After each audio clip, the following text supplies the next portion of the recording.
Tom, you online?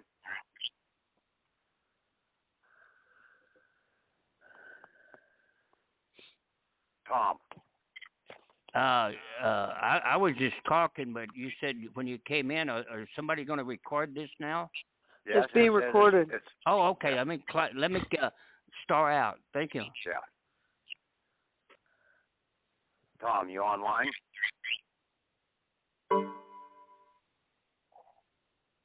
I'm going to check on Skype and see if I can send him a message. Yeah, see if the Skype guys are online.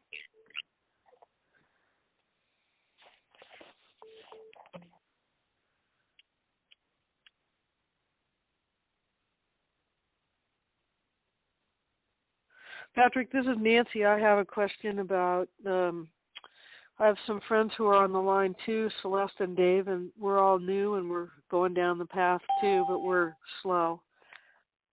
Should I ask my question now or later? Well, go ahead and ask it. We'll see. Okay, thanks. It has to do with the Trump card because Celeste and Dave are close to the eviction process right now, and Dave has to get a passport and Celeste can change hers, but we're wondering if the court Trump card would stop an eviction proceeding in state court in Southern California. Okay. Basically, I think I'll cover part of that in this discussion here. Okay. So if you just sort of hold loose, yeah, you do need to get that passport.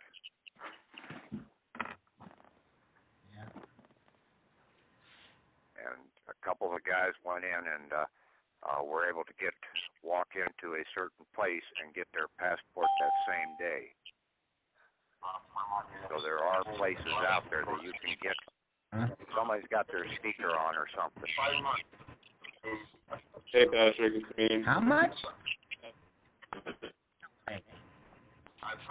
You need to mute out, *6 to mute out, okay, so its background doesn't come back in. Somebody's got feedback coming in.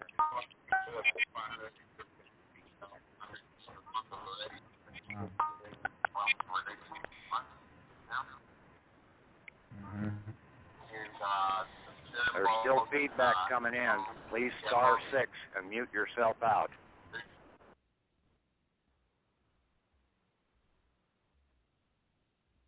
Okay. Tom, you online? Someone's still got a speaker. I sent a Skype message for Thomas. I don't have his phone number, so I can't call him.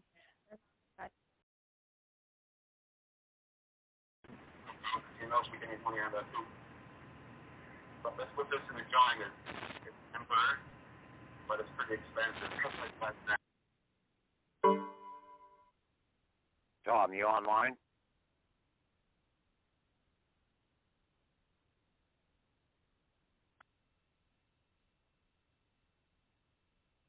I don't know. I don't think we got the Skype people online. Tom, if you can hear me, you need to try and call back in or something.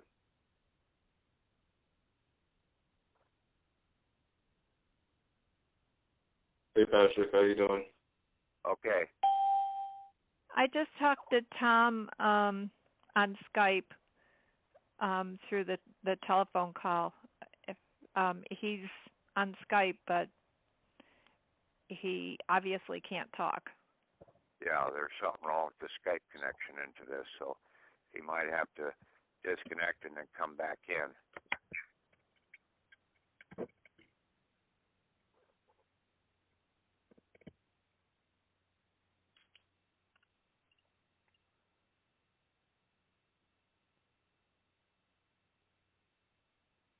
I think they did say that the call was being recorded, so... Yeah, I heard that. I guess we can continue on here, and I'll try and give you the lowdown of what's going on, okay? This is all about the passport, okay? You have to have claimed your vessel, your financial vessel, and it's all done through the postal system or the post office system in this country. They have two systems in the post office. One is the post office, and then the other is the postal office system. The postal office, and they're both monetary systems. The postal office system is the one that uses usury. Okay? It has bonds and everything else. Now, you cannot write a bond. Okay? You are not licensed to write bonds. So, I want to reiterate that one time here. I've tried to say this over the years. You are not licensed to write bonds. Okay? So, remove any idea that you have the right to do bonds. You don't. Okay? You have the assets. You have the right to do money-orders or to do bills of exchange. When somebody sends you a bill, you can turn around and exchange it back to them. What the whole accepted for value is about, bills of exchange.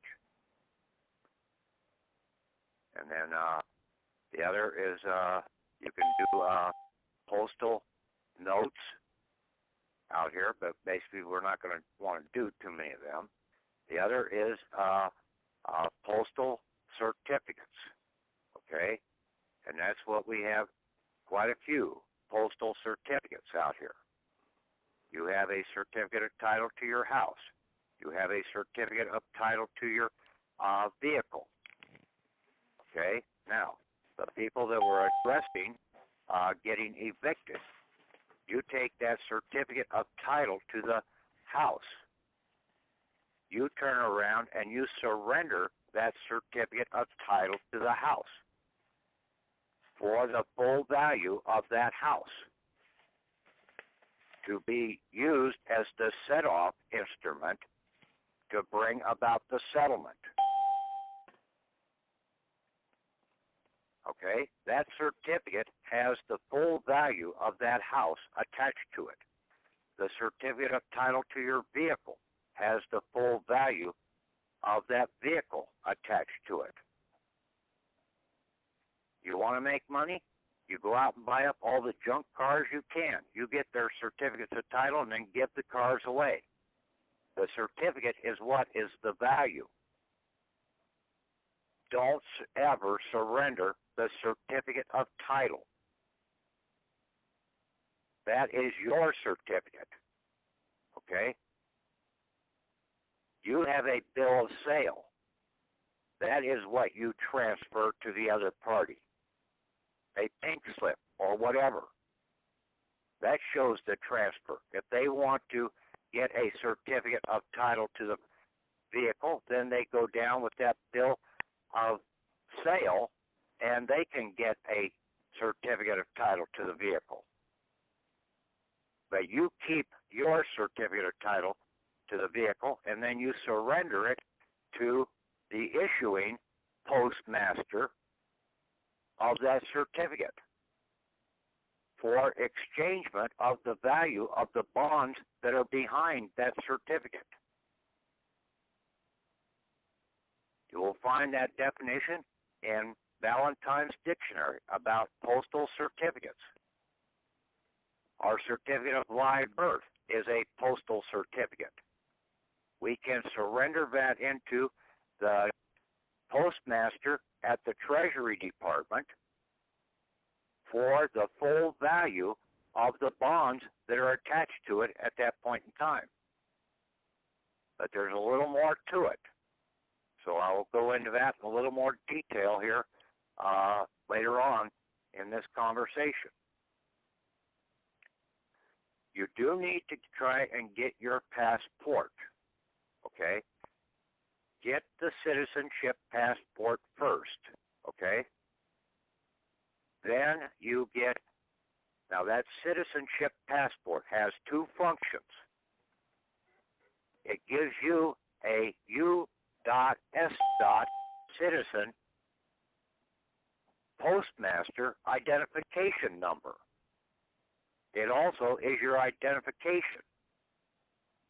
And then it also gives a whole, W-H-O-L-E, whole number, also the same as a whole number on a ship,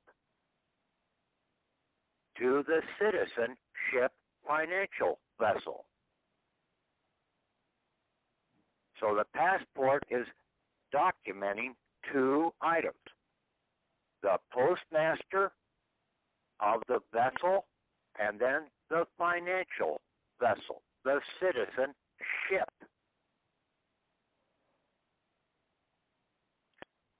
Now later on, you can turn around, and you were supposed to have done this when you at least turned 25. You could have done it prior to that point in time, and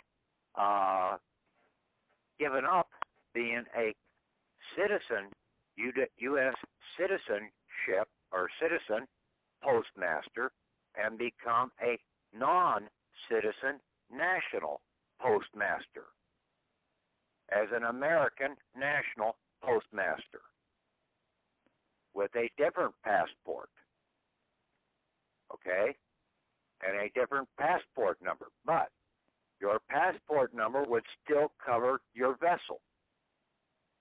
Now, when you do that new passport, if you understand Title 46, USC Title 46, Chapter 573, Section 4, eligible acquisition dates. At the option of the owner, the acquisition of an obsolete vessel under this chapter shall occur when the owner contracts for the construction or purchase of a new vessel. When you do a non-citizen national passport, you are contracting to establish a new vessel, a national ship, one that's got 49 cannons on it, okay? You're going to be going out loaded for bear. The second part of that, or within 5 days of the actual date of delivery of the new vessel to the owner. So, within 5 days after you get your non-citizen national passport, you should be terminating your postal savings account, your citizenship, moving the cargo off the citizenship over to your national ship.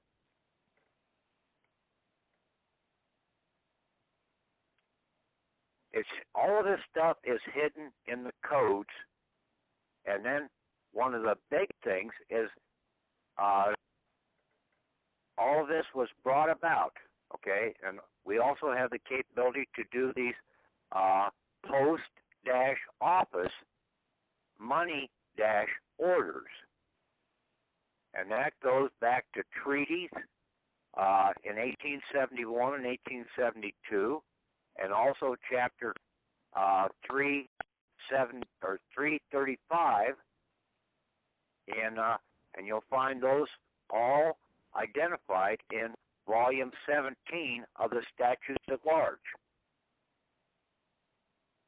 That Chapter 335 addresses the Postmaster General or Postmaster-General, okay, and then the postmasters that are capable out there, but a postmaster has to have an identification number, and that identification number is given to you by a passport.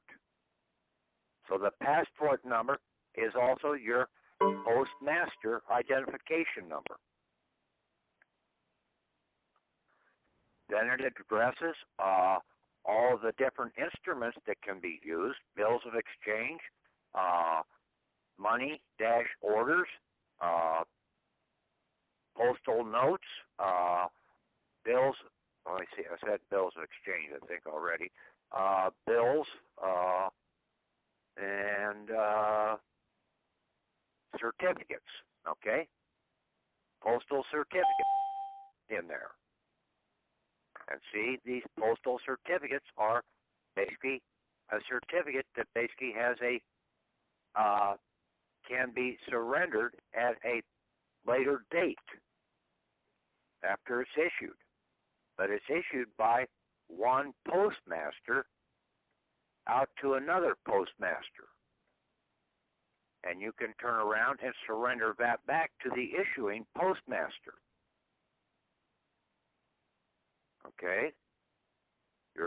Like I said, your certificate of title to your vehicle, your certificate of title to your property.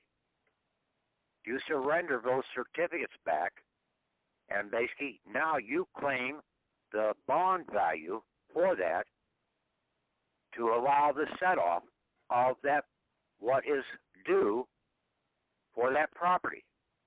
Or you can turn around and do a money-order for the payment of this. Now, if you do not have your passport yet, okay, you need to get an application in progress to apply for one. And like I said, several of the guys went up and got that within 1 day's time. There are places out there that you can get within 24 hours a passport. You just need to check around and find out where they are. Okay? But if you go the regular route to the post office, it may take you up to 2 weeks before you get the passport back. Wait, hang on, pal. You know, we just jumped in on here. I think he's been talking. He's been talking away. Right, and we have our guest back now. Okay. Well, Well, I'm on a roll here. Go ahead. Roll. Okay. Santos there, or? Yep, I'm here. Okay. We're on a roll. We can pick it up on the recording. Yeah. So, but basically everything, like I said, is addressed in that chapter 335 in volume 17 of the statutes at large. It also addresses the treaties using money-orders out here. Now, over the years, they have changed some of those things in the postal side of the system by under the Tariff Act of 1913, and that's where it requires the payment of income taxes on the usage of the savings account income, because the savings account is getting a 2% return. 1% is tax-free. The other 1% is taxable, and that's taxable at the rate of 0.35%. Or if you have write-offs, you can drop that percentage down. But that is where you become liable for the income tax, because it's going into your savings account, your citizenship postal savings account. So you need to understand this stuff and not fight the thing. Understand it. Know what it's doing. Then along came the Shipping Act of 1916. And that put several of the items in place here about the vessels, about the financial vessels, about the seamanship, about the merchant marines. Okay? And basically we are a merchant marine. Even though we may be on land, we're a merchant. A trader of merchandise. Okay? Then along comes, after that, they put in the Title 46, and that is a big one. There's two key areas in Title 46, Chapter 73 and 573. And I will touch a little on both of those in the call here. Then they came up and they did a modified in 1920 another shipping act in the statutes in 1920, and then came the 1933 bankruptcy, to where at that point in time they took, since they had the people registered from I think it was 1911, when they brought in the certificate of live birth. And that was brought about to establish a vessel, okay, a financial vessel, and to give you your, put your items out there. Let me see. I don't know if I've got that document up or not. Hang on just a second. See, shipping tariff. See, I can't remember whether it's in 513 or not. 513 talks about the citizenship in chapter 46. Also, in Valentine's Dictionary, okay, it talks about post-humanist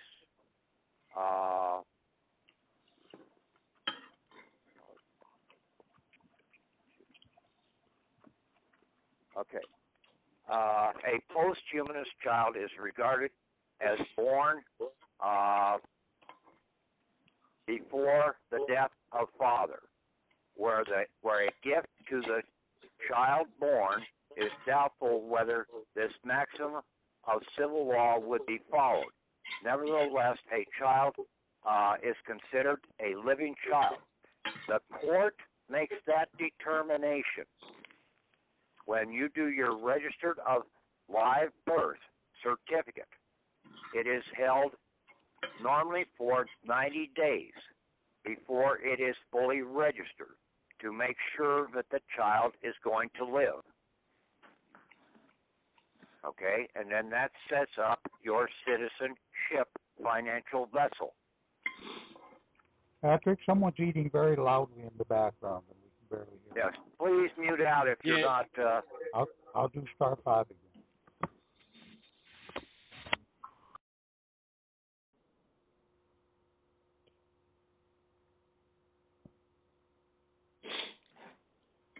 Okay.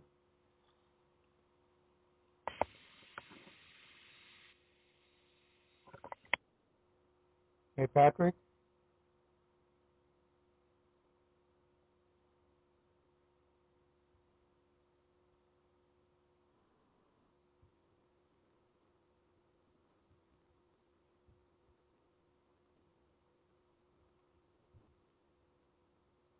Patrick, I've muted everybody out.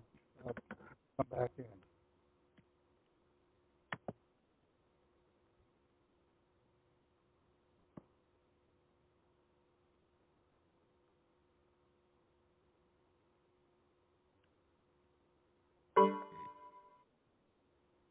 Hello?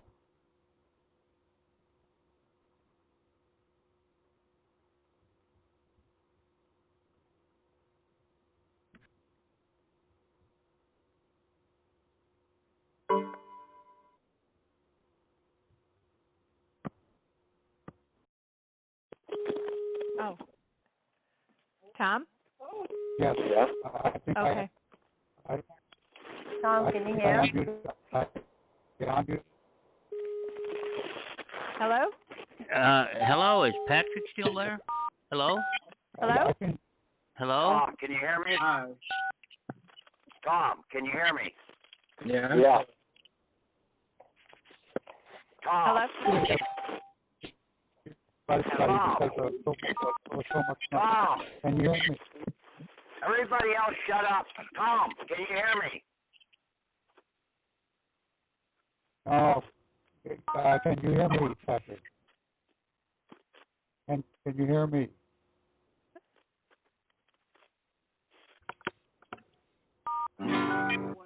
Tom, can you hear me?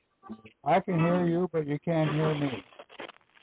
I can hear you now. Okay. Someone's playing guitar in the background. Everybody else, please mute out, please.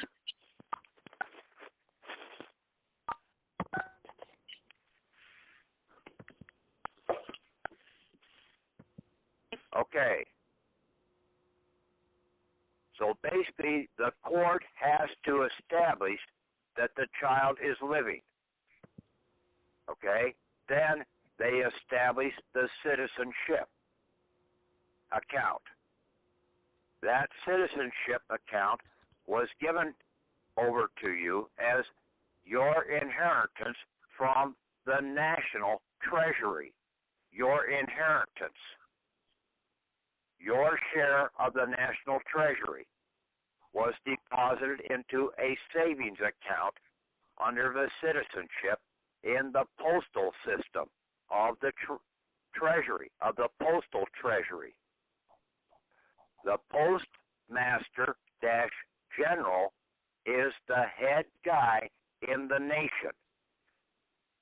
The president is the head guy of the corporation. Two different entities. Okay?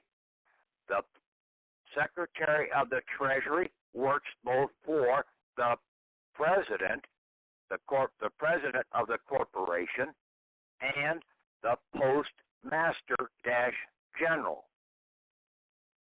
The Secretary of the State works for both the postmaster-general and the President of the United States Corporation. The country is a corporation. The land where we are is a nation.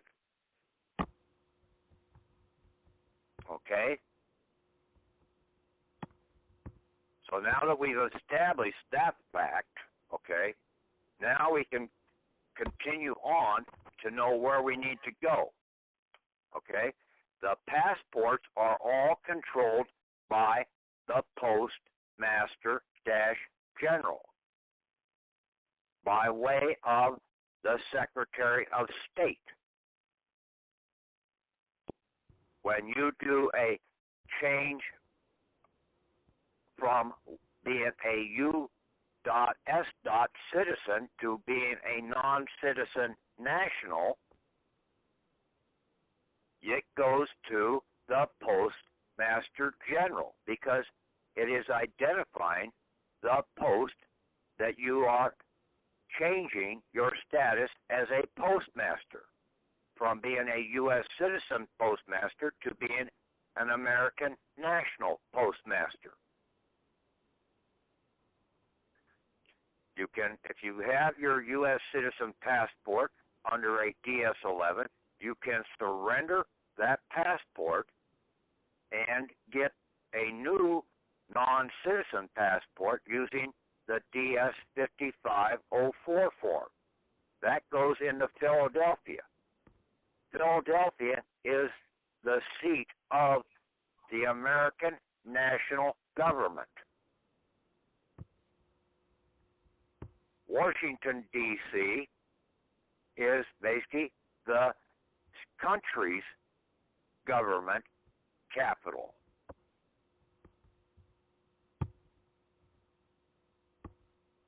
Hopefully everybody understands that there's two different areas there. The Secretary of the Treasury also works for the Postmaster-General. He is holding the post and the postal treasury accounts. The post treasury account is a non-interest-bearing checking account. The postal treasury accounts are all interest-bearing savings accounts using usury, tied in with the Federal Reserve system of you writing bonds and other instruments out there. Now, on your money orders, you can either utilize one or two different ways as a U.S. citizen postmaster. If you don't have your identification yet, you can put in that your passport application is being requested. Okay? Number is under request or whatever. But like I said, you should be able to find a place to turn around and get that done in 24 hours. A couple of the guys up in Minnesota were able to go and do it. Now, if they can do it out in the backwoods in the wheat fields up there in Minnesota, most of you other people that are around the major city ought to be able to find some place in that city to go and find one of those places. Don't just think that the only place you can go to is to the post office. Look it up in the phone book. Do a little research out here.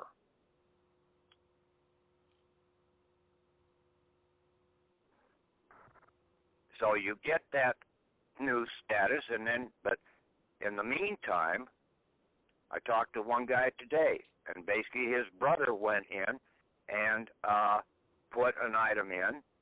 He was using the Social Security number. Well, that turns out that that is a Treasury routing number. A Treasury routing number has dashes in it. You keep the dashes in. You don't take those dashes out. An EIN number is also a Treasury routing number. Now, if you're using the Social Security number as the Treasury routing number, you use the number on the back of the Social Security card. Why that number? Because that is a lifeboat number in the Shipping Act. And a lifeboat or a little boat always has a letter in front of its number showing where it's attached to.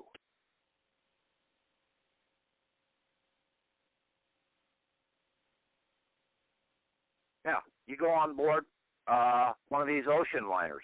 All those lifeboats that are on those ocean liners have numbers, and they're all attached. Numbering are attachments to that ocean liner. You just need to start thinking about this as basically you're just one big ship. But right now you don't have all the cannons on that, so you're just like an ocean liner, okay? You're at the mercy of just about everybody else out there in the sea. You can be hijacked at any time because you don't have all your full protections and rights yet. You basically signed them over because you did a pledge of allegiance. You swore a pledge to a corporation's flag. The red, white, and blue. That is not our flag. The flag of the people is the snake. And then underneath that snake it said, "Don't tread on me." That goes all the way back to Adam and Eve, when the snake was cast out of the tree down to the ground.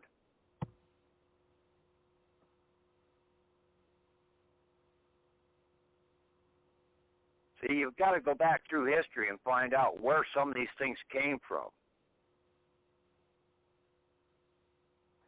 Then it starts making real sense. And the snake normally goes down into a hole underground. And basically that's where our stuff is. It's buried underground. And in doing these money orders, to obtain the combination to be able to do these money orders, you need 3 combinations or 3 sets of 9. Your post office that you send this out of, and it can be any post office out there that you attach to, but it's going to be the the 5-digit main post office and a 4-digit box number. Or if not, it's going to be the -9998 general delivery number. But it will still be a 9-digit post office number. So that's one set of 9. The other one is the Treasury routing number. That's the second 9. That can either be your Social Security number or your estate EIN number. And the estate EIN number goes with the citizenship. And then the other one would be the 9-digit lifeboat number or the 9-digit passport number. Because the passport number is also assigned to the citizenship. You look at the passport and it said U.S. citizen, and then later on it says citizenship. So that number is being given to you for identification and also to the financial vessel that's attached to that passport.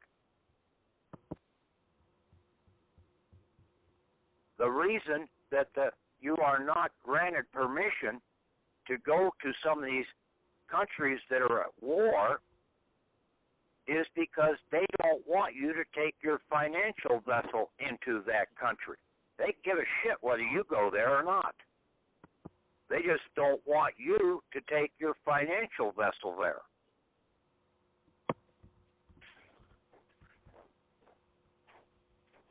Now, I hope that makes sense. Okay? So now you have your 3 9s. 9, 9, 9. Now what do? You turn those upside down when you go underground. And basically they sort of turn into spades so you can dig up what's underground. And when you turn a 9 upside down, it becomes a 6. So now you have 666. You've got the mark of the beast. Now you can kill the beast. Also, when you dig this up, you're digging up Pandora's box. Because when you open this up, you can cause a lot of damage. That's why the men in black are going to come and see what your motives are, whether if they are honorable or whether you have revenge in your heart. They will test you in those regards. Because you just opened up Pandora's box.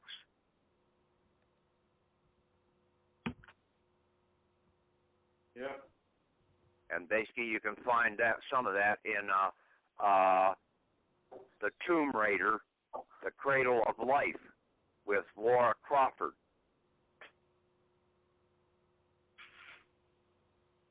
The movies have told us a lot of things about this. Okay? Nicolas Cage in National Treasury. Basically, also, this is done by free will. So, the Adjustment Bureau and quite a few other movies out there talking about the usage of free will. It's your free will. You basically have to claim that. And you can do, when you do the DS 5504 to get your national passport as a non-citizen national, you have to do a affidavit, and that affidavit is by your free will that you are doing that.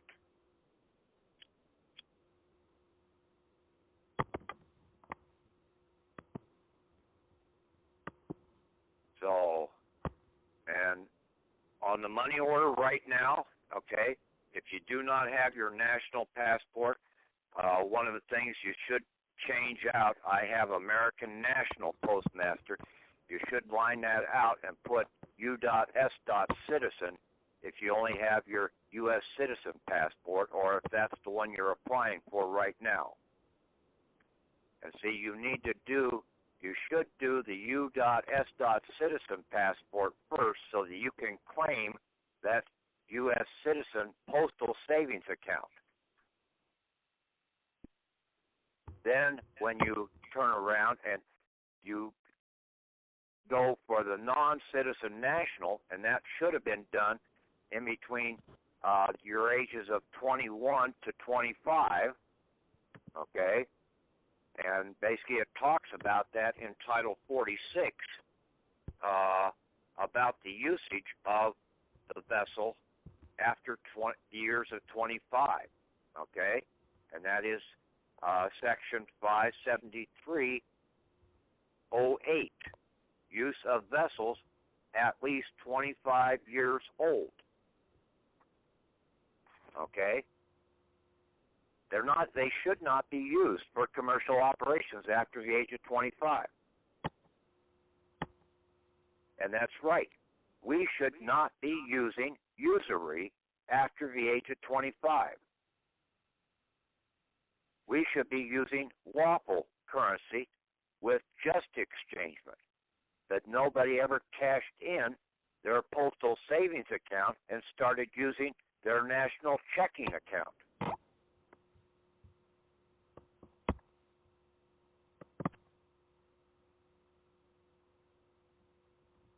Now I said, and you can turn around and take your certificate of live birth and move it over to out of the one area, take all of its gold-backed bearer bonds that are attached to it and have it transferred over out of the postal savings account over to the national checking account, non-interest-bearing checking account. But it will be under a different Treasury, it'll be under a post-Treasury account, not under a postal Treasury account. And nobody can attack that. You're the only one that can access that.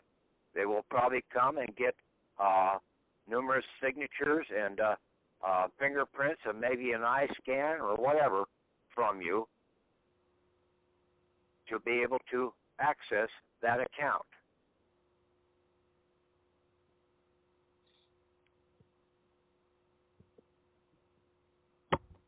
So that's some of the warnings that you need to be aware of. And don't be afraid of these guys, okay? Don't try and hide anything from them. They will know if you're trying to hide something or if you're trying to just deceive them in any way. Try and show them that you understand. So listen to this audio numerous times over until you understand what I'm saying. Go and read Title 46. Go and read the Shipping Act. Try and learn to read between the lines. Go and read Chapter 333 or 335 in Volume 17 of the Statutes at Large. It's all there. It's not where all these other people out here have been misleading you. Your baptismal certificate, okay? It's a certificate. It's a postal certificate held by the Foreign Post Office for the Church of Rome in New York City. You have to surrender that baptismal certificate to claim basically what the value is for the bonds that they have been writing against that baptismal certificate, because they were using your postal savings account as the collateral. Your marriage certificate is another one that has value behind it. All of these are basically, in a way, classified as little lifeboats out there that you could have utilized at different points in time for monetary value. You could have done set-offs using those instruments.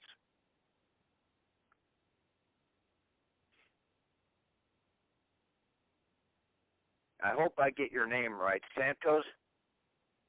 Is that right? Yeah. Yes. Okay. You've been using the certificate of live birth down there to some results, right? Yeah. Okay. See, that's a lifeboat document.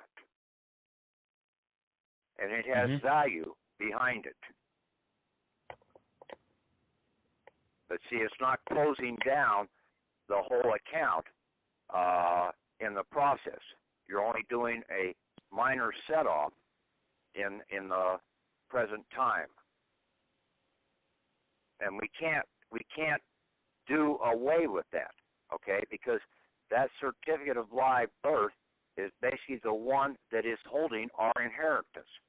That was what we need to do, is take it out of the postal system of usury and move it over to the non-interest-bearing national checking account.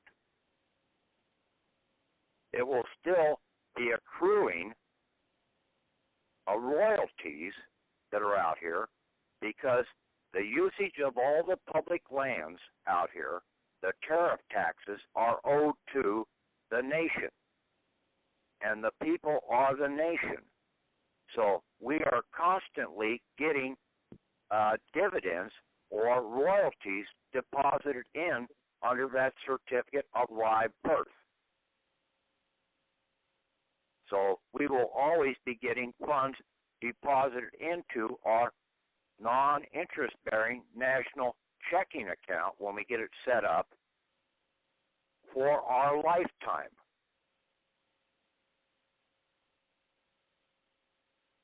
We also have shares of stock in the corporations, the United States Corporation, the state of whatever corporation, the county of whatever corporation we're living in. Those shares of stock are held at Seat and Company in the DTC. And those dividends are being directed back to that certificate of live birth instrument. So what we need to do is move that certificate of live birth instrument out of the postal savings account over to the national checking, non-interest-bearing checking account held at the Treasury. Then we will constantly be getting our inputs put in there. We don't want to abandon what is lawfully ours. You want to take it and then use it not only for your benefit, but for the benefit of the nation.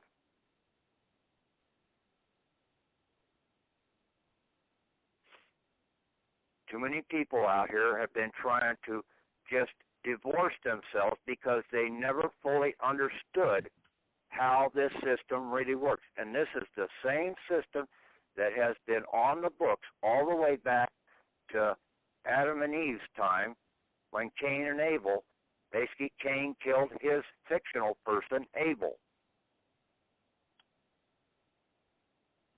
Hammurabi, Nimrod under the first Babylonian system, Nimrod under the second Babylonian system, the Pharaohs under the Egyptian system. The Chinese used this same postal system over there under the, whatever the hell they had over there. The Japanese have used this. This postal system has been used around the world in just about every culture going. But for the most part, most of the people never understood it or never took the time to understand how the system worked. In Daniel's time, he was one of the only ones, along with the other three, Meshach, Shadrach, and Abednego, or whatever his name was, they knew the system, but most everybody else there in Babylon didn't.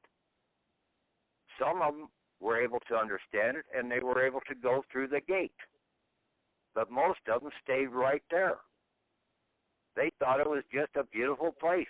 And basically then when Babylon fell, they fell right with it. And that's what's going to happen to this country. This has to be done on an individual basis. It can't be done on a group effort. So all these other people out here that are trying to tell you that they're going to take care of you, that they're doing all this for you, they're liars.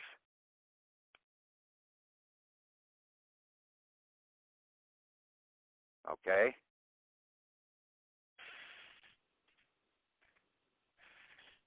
I don't know whether I've said too much or not enough. I don't know. So I'll open it up to questions now.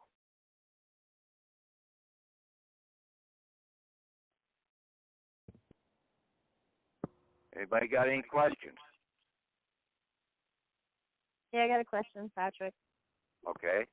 Peter, so if the MIB comes to visit you, put up the coffee pot? They're really nice. And what do you think they might want to ask, like troubleshooting questions? When they come and ask you? Yeah, what do you think they might? Well, they're just going to try and feel you out. Whether you have any revenge for getting messed over. I mean, if you ever spend any time in jail or something like that, you're going to retaliate against the government or something like that. Oh, okay. I mean, just sort of things like that. I mean, just common sense items. I thought they would ask you, like, codes or, Yeah, but if you start understanding and you can quote off certain things like Title 46, the different quotes, that Section 335. Yeah, I'm gonna go back. Codes. Yeah, I'm gonna listen to it again and write down all the codes. I'm gonna go through it. But I think what you're saying is they just want to make sure you have peace in your heart. Yes, that you're not going to be at war, but you also have the right of self-defense. Okay. Right. Mhm. But you're not going. You are at peace, but peace. You will stay at peace as long as they remain at peace with you. Exactly. You can state that to them. I will stay at peace, but I have the right to basically self-defense. Right.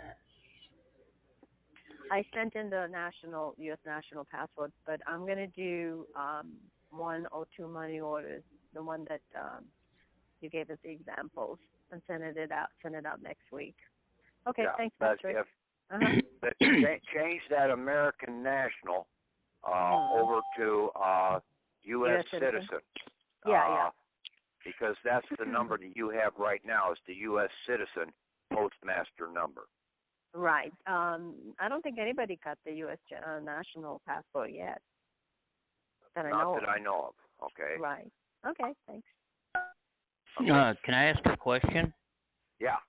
On that national, when you do the affidavit of free will on the non-citizen national passport, you said there was somebody that was taking their passports to another location other than post office and stuff. Is there any other place I could go to take to make applications for that, or just mail it in? Look it up on the website and look it up in the phone book. Oh, just look on the web. Look under passport applications. Passport, okay, and you see what's in the phone book. There. Oh, okay. Yeah, look for it. Look for. Okay, thank you very much. Okay. Go to the county recorder.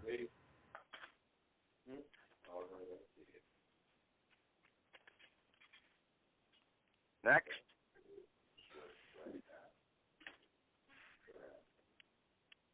Yeah, hi, this is Christopher calling. Yeah.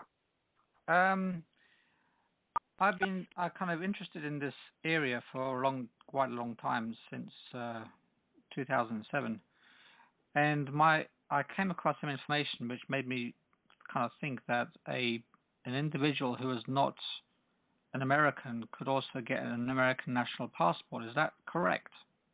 No, okay? If you're from a different nation, okay, see, you will find that basically this postal system is worldwide under the UPU. So you have to check the postal codes there in the nation that you're at, okay? And they more than likely have you listed as a citizen at the present time, and you need to become a national of that country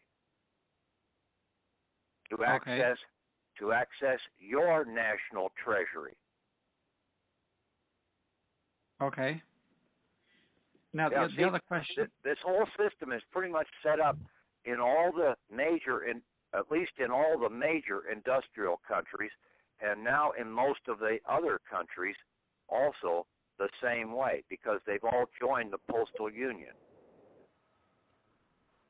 Okay. And it's all now, the other controlled. thing I had a question. Go ahead. Okay. The other question I had was, if this was set up by other individuals, by other people, by government, I have had the impression that it's not for our benefit, but it's for theirs. Is that a kind of erroneous idea or thought? Yeah. When you're classified as a citizen, okay, you are given privileges. When you become a national of that nation, then you get all your rights and liberties back. But you'll have to do an affidavit of your standing, sort of like what Daniel did in the Bible and everything. And basically that's where you can get a lot of this understanding. See, even Moses did that, okay? And all of this is right out of the Mosaic law to basically stand as a national, not as a citizen. See, the worshiping of the golden calf, okay, is in most of these countries out here, they have Kafir accounts holding the assets that for the year. So Kafir, calf, golden calf, all the way back to Moses' time. Same setup. Right. I mean, it's phenomenal, really. I mean, when you just sort of back up and just take a deep breath and put a little common sense to it, holy shit, I don't believe I overlooked that. And I overlooked a lot of this shit.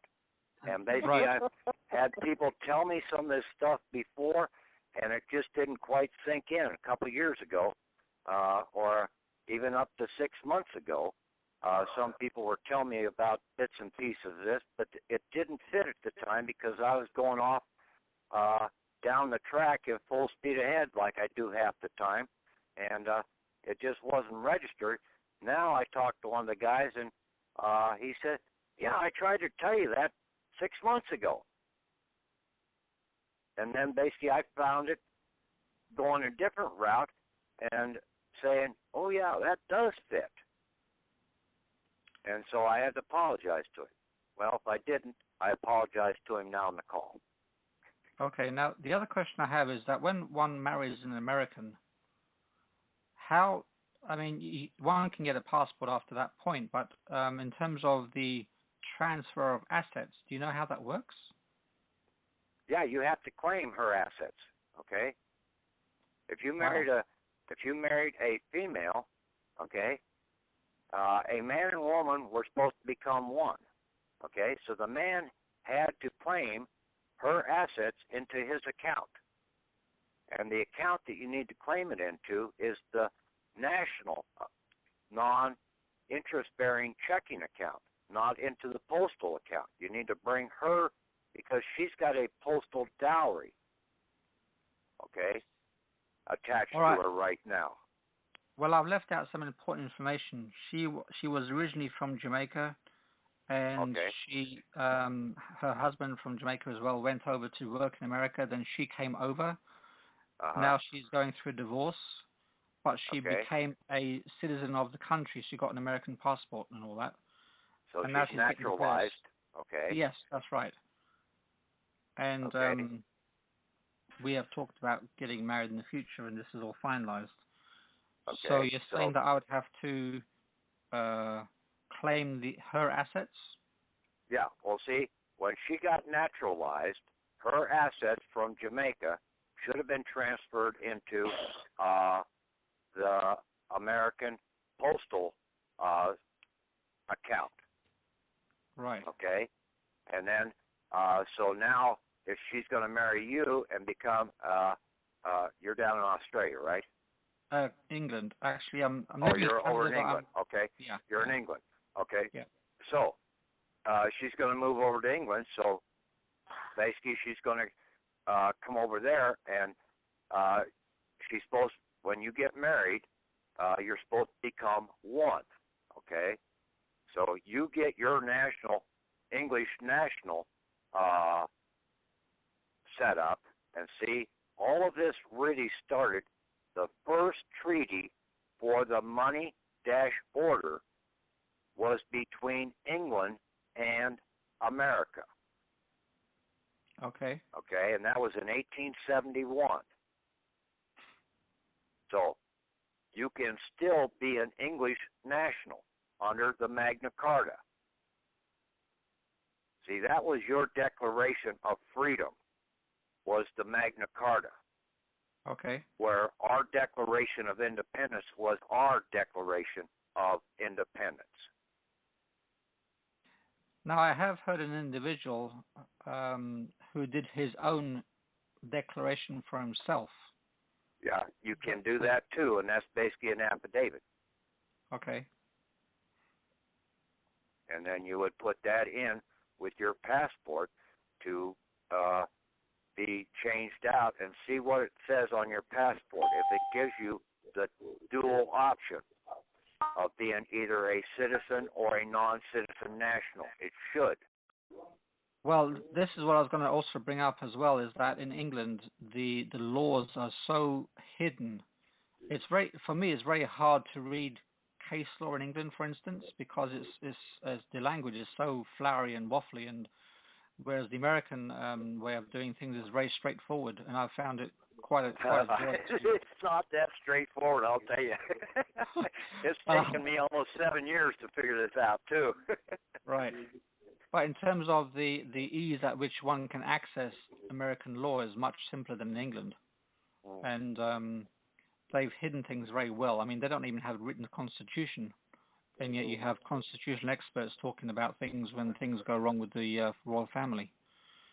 So it's going to be interesting to get this sorted out over there. See, you've got the exchequers and everything else over there. You've got a different court system that basically you can go to also to try and get out of the system. And if you go through some of those laws of the court will help you come out of the system. They will actually help me? Yeah. If you approach them in the right way, yeah. That's what they're there for. Really, they are. They're there for our benefit. Okay? Yeah, I've kind of heard of that viewpoint, and it's a little bit tough for me to really believe that, because I've been involved in court cases in America 5 times, and they're all nasty. Yeah, but see, all courts are basically bankers. Okay, they're a banking court. Okay. And see, even over here in this country, all the bankers or all the courts are bankers' courts. All the judges have to have a bar card. Yes. And I think over there they all have to have bar cards. Yes, they do. But you know what a bar card is? B-A-R? But just a membership card for a private club. No, well, it's more than that. It's a bank-authorized representative. Oh. Oh. Yes. Jeez. You are a representative of the Temple Bank of London. Wow. If you have a bar card, and therefore you can do a banking transaction, just like a banker does. So you So this give them thing about and see, British registry is a whole bunch of bullshit. and see that's what you do when you have a passport. There's a term Okay. in the dictionary, well, in one of the dictionaries, but it's in the financial dictionary, Campbell Harvey's financial dictionary. It's called pass the book. Right. So yes. Passport. you pass your passport book over to them. Your vessel, your financial vessel, is right there in that book. Your identification as a postmaster is right there. And see, in the passport it says one key thing, that this provides identification and valuable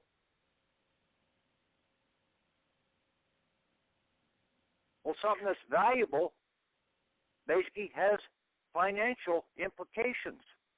Right. So it's got a financial vessel attached to it.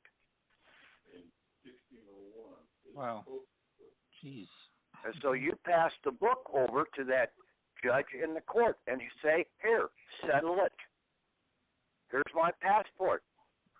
You have a charge. Basically, you discharge it. You hand them the book. Say, here. And basically read the definition in Campbell Harvey's financial dictionary about that. It said, well, I'll read it to you right now. Okay? Pass the book. It says, the process of transferring responsibility for a trading account from one office to another around the world in order to benefit from trading 24 hours a day. Wow. And you're a trader. Not a traitor, but a trader. Right. But we're dealing with commerce, and isn't the whole point to get out of commerce? No. Commercial commerce, yes. Commerce, no. Okay.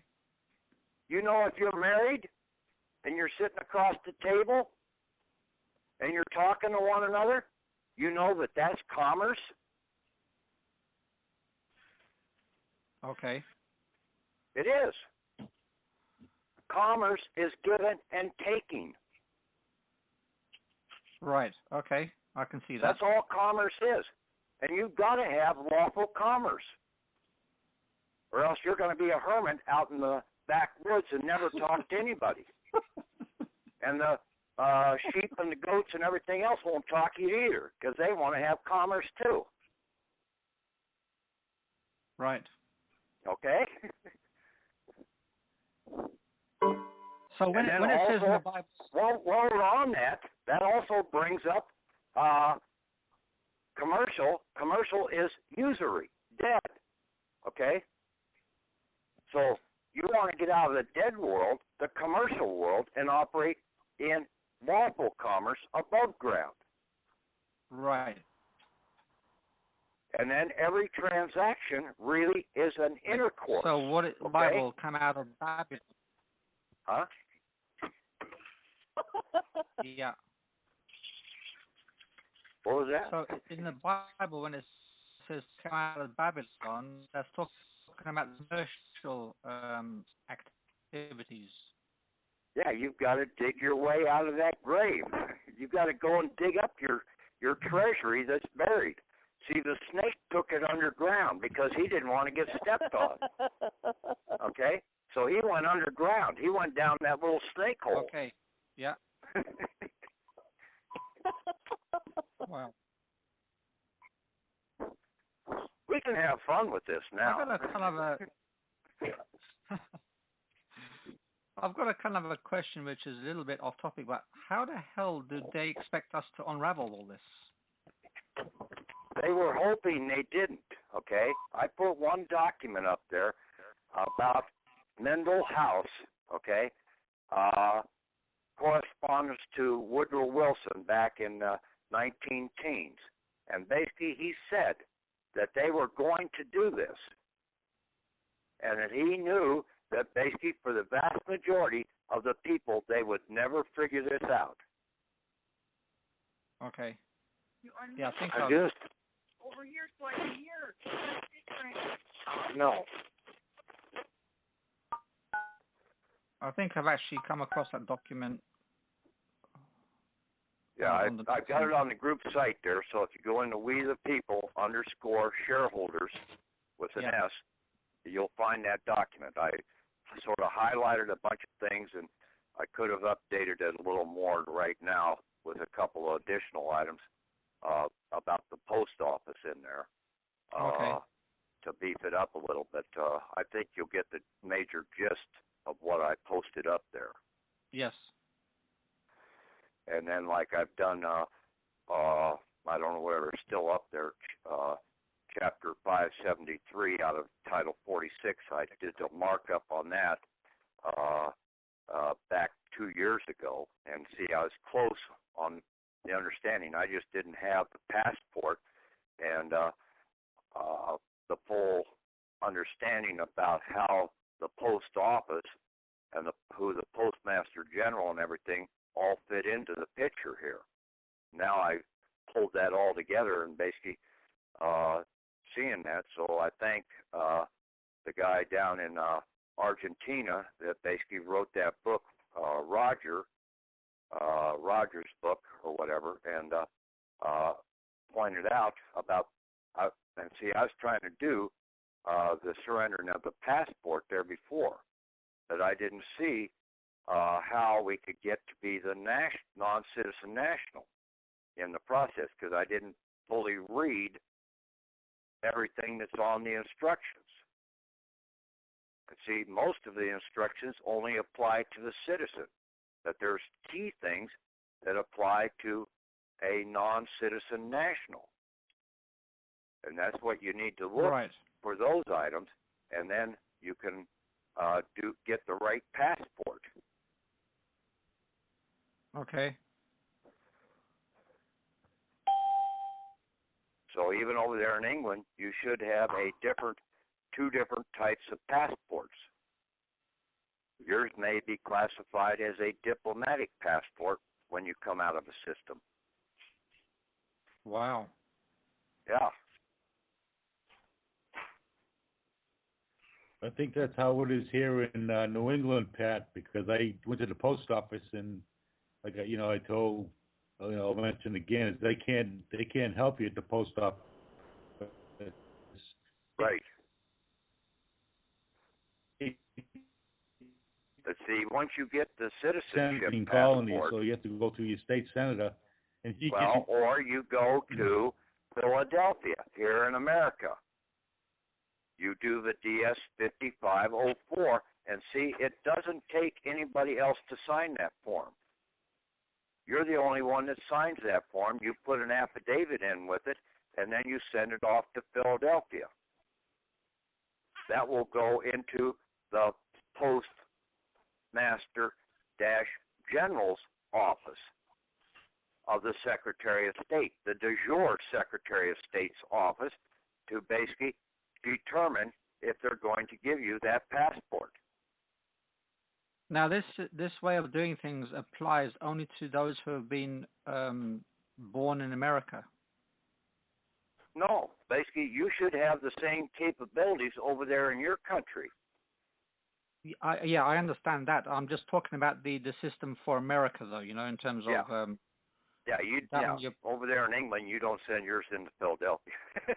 I get that. Yeah. But in terms of if an individual was a naturalized American, naturalized from another country, naturalized as an American citizen, that this doesn't apply to him. The person has to be born in America, right? No. If they're naturalized, okay, and they normally get naturalized after 7 years of being here in this country.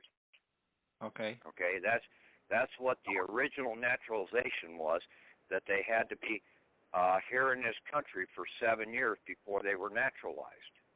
Okay. See, my great-great-grandfather came over in 1930 or 1839 or 1838 or something like that, and he became a American citizen, and or United States citizen, and at that point in time, United States stood for the United States of America, the nation. Yes. So he became naturalized as an American citizen in 1849. Wow. Okay, and I was born 100 years later in 1949. And basically with the same name, he only had one name, Patrick. And that's all I've got is one name. But I come from the clan Divine. Hey, can we hear what Santos thinks about? Okay.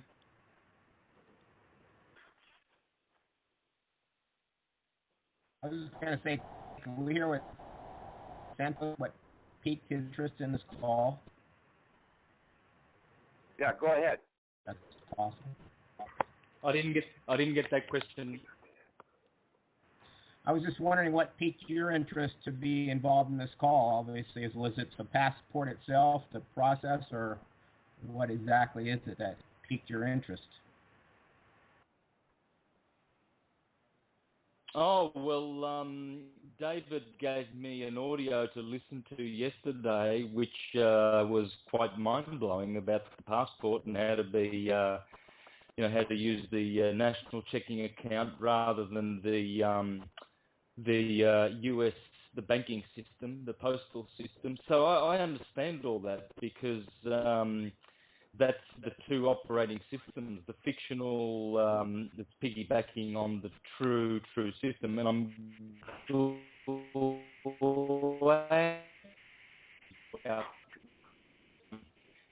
put out murkiness is what we don't want to be involved in, but we are always involved in commerce when we intercourse with one another, whether it be by conversation or by mail or whatever. That's all commerce.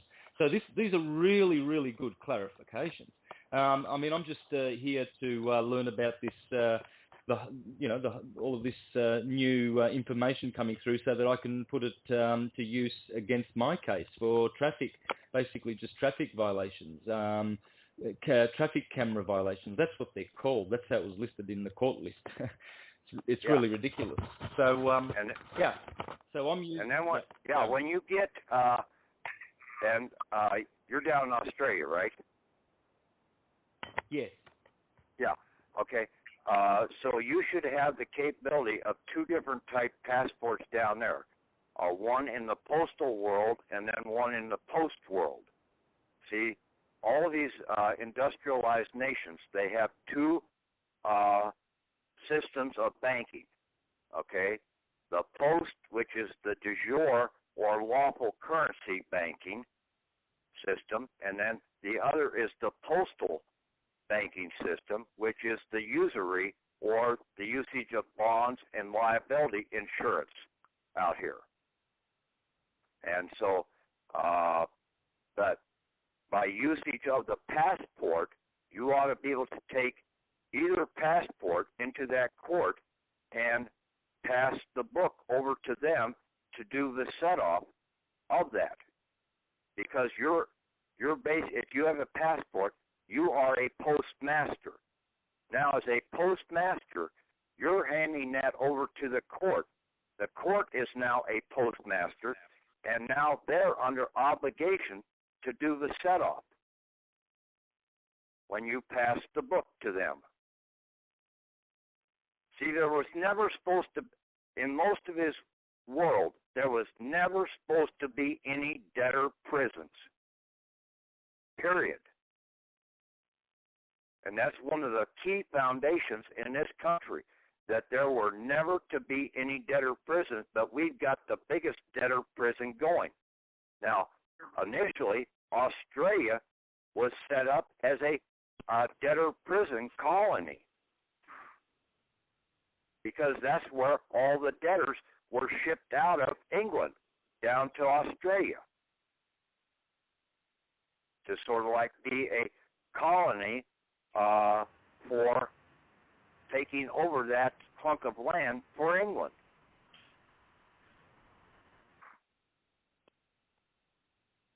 So it was really a big debtor's prison, Australia was.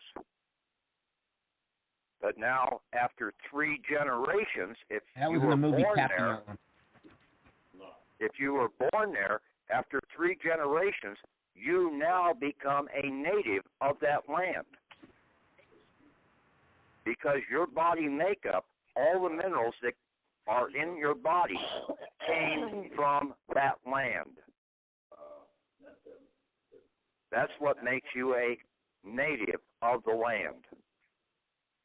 And is that connected with national? Because national seems to be the key word, which is superior in status to citizen.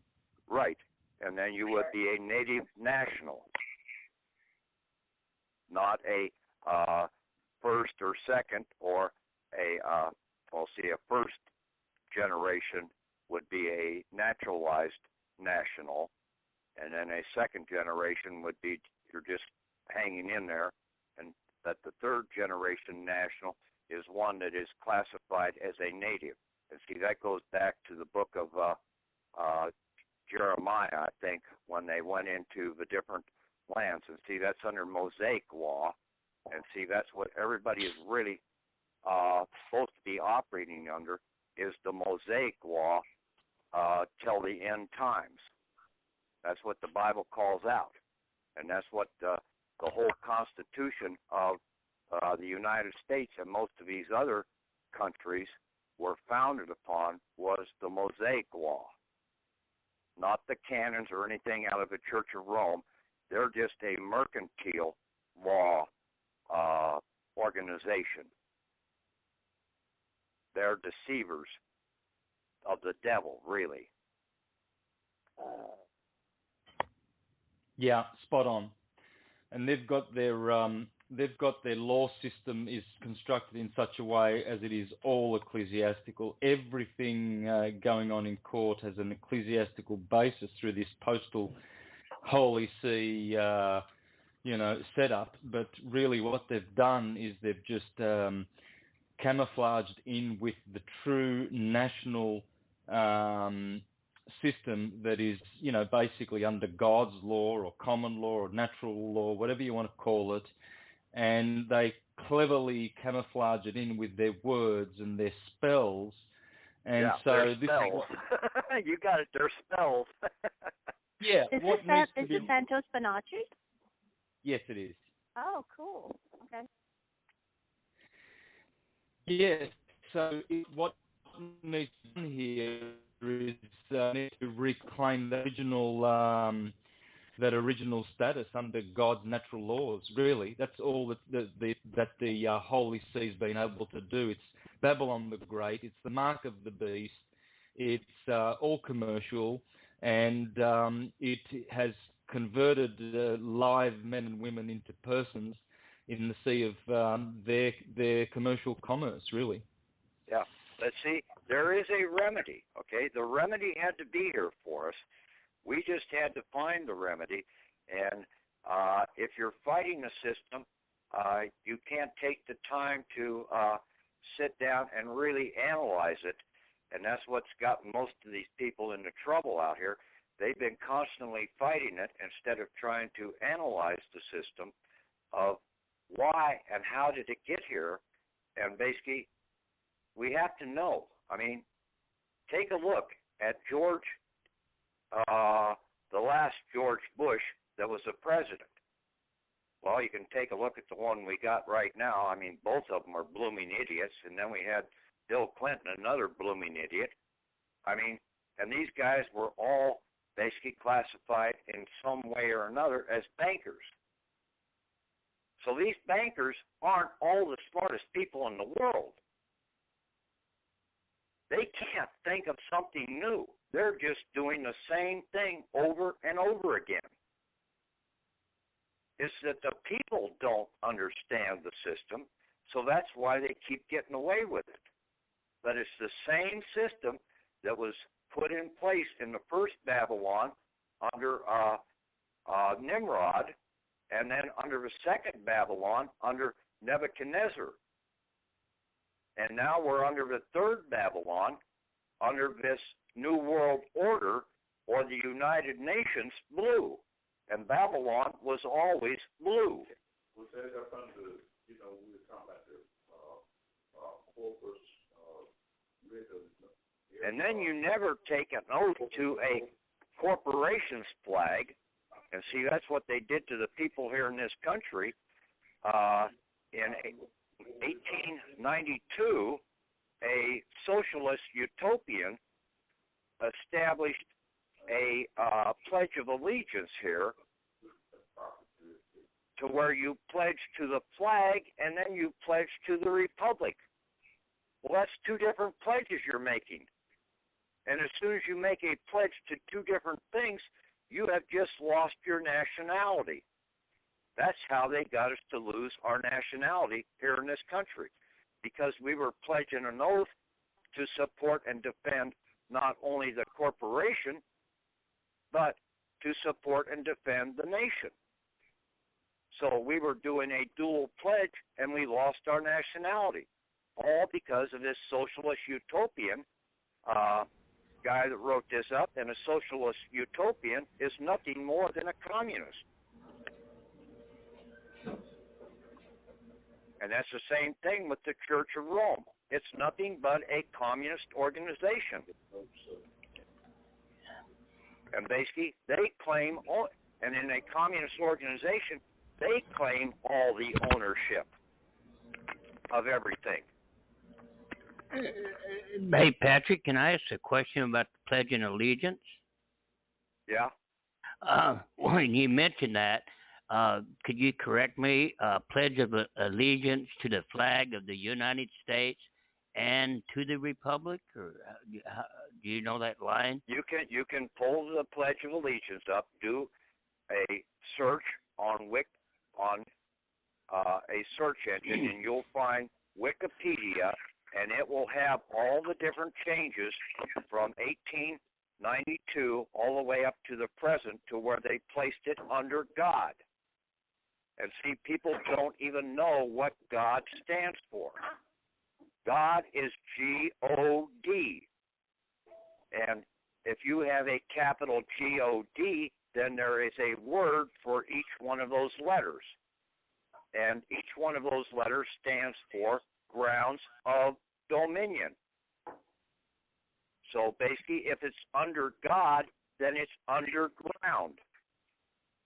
You were pledging allegiance to something that's underground. Wow, what a trick. What a way to trick. Okay, it's good to look at that. I'm looking at the flag, which one, when they pledged to the flag, when the first pledge, was it a 1 by 1.9? No, you go and look it up in Wikipedia, okay? I think Tom has posted the link up on the site, okay? Yeah, the American flag and the U.S. flag. I was looking at the people's flag is the flag with the snake above, and then underneath, basically it says, "Don't tread on me," and that goes all the way back to Adam and Eve, to where the snake was cast out of the tree and put under the feet of man. And that's why the snake goes down into a hole in the ground, because they don't want to be stepped on by man. They're sneakers. Good analogy. That's real good analogy. Okay. Yeah, it's all about metaphors. And see, that's what was taught in the Bible.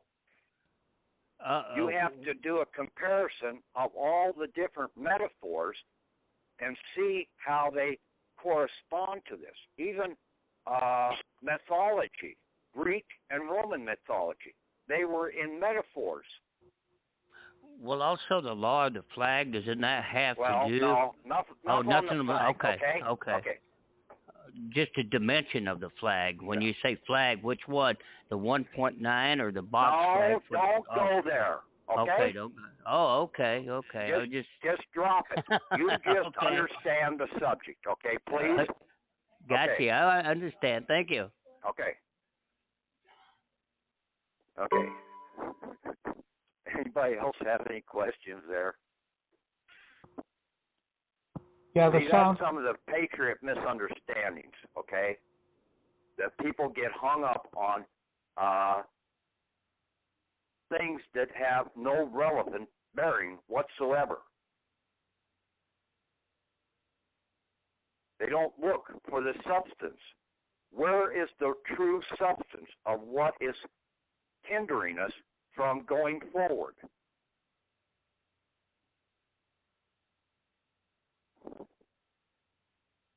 Okay, go ahead, questions. Patrick, if I've already sent money orders in before you updated them, I'll have to redo them, right? No, we'll just wait to see what happens. Okay. Sounds good. I've got two of them in. I got one in with the Secret Service for $250,000. I got another one for $500,000 in with the Secretary of Treasury. Okay. I'm thinking about putting two more in tomorrow and going and putting an order to buy 2 pickups. That I'm going to make the corrections and put those in.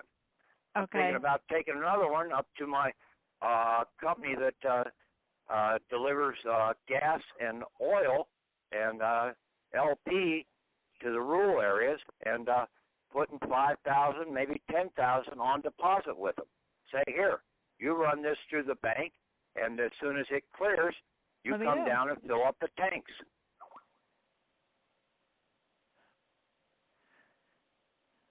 Okay. I mean, we're on a roll here, okay? Yeah, Don't let it up. I'm going to do something crazy tomorrow, too. Yeah. I mean, when you're right, you're right. And I know that we're right. Yeah. What are you going to do crazy, Patricia? I don't know yet. I think my checking account's going to get fatter tomorrow, though. What are you going to do? Go up and buy up Lake George? No, I'm just going to be able to get more cigarettes at Seneca Nation.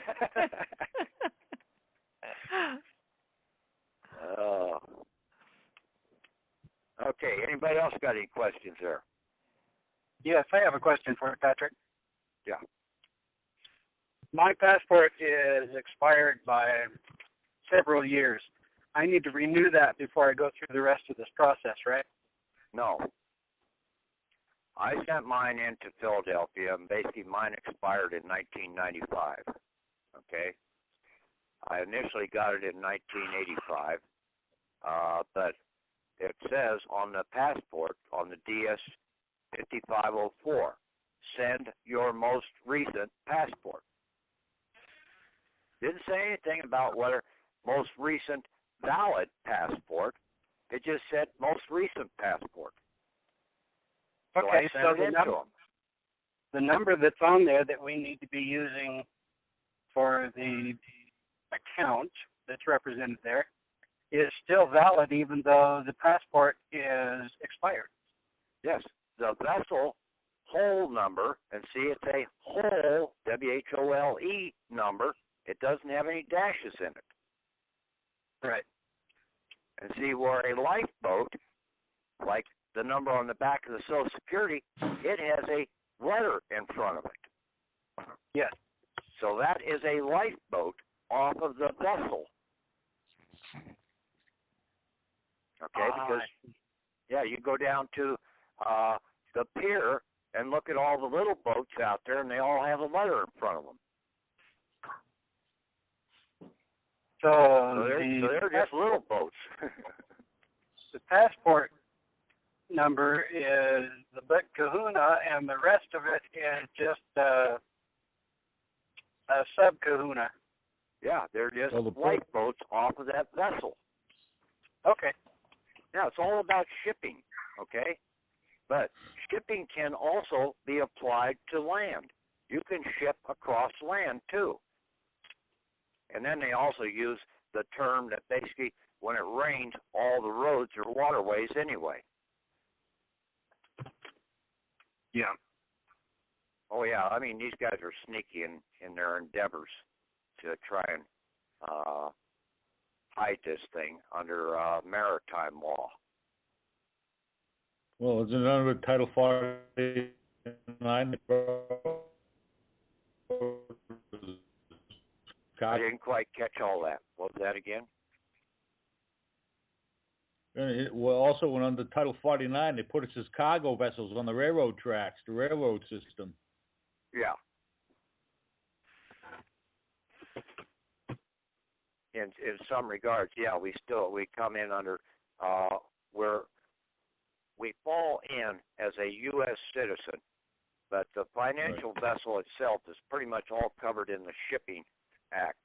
But we branch out into endeavors into like Title 48, Title 49, Title 18, Title 5, all of them. I mean, as a U.S. citizen, you sort of touch on all those other codes out there.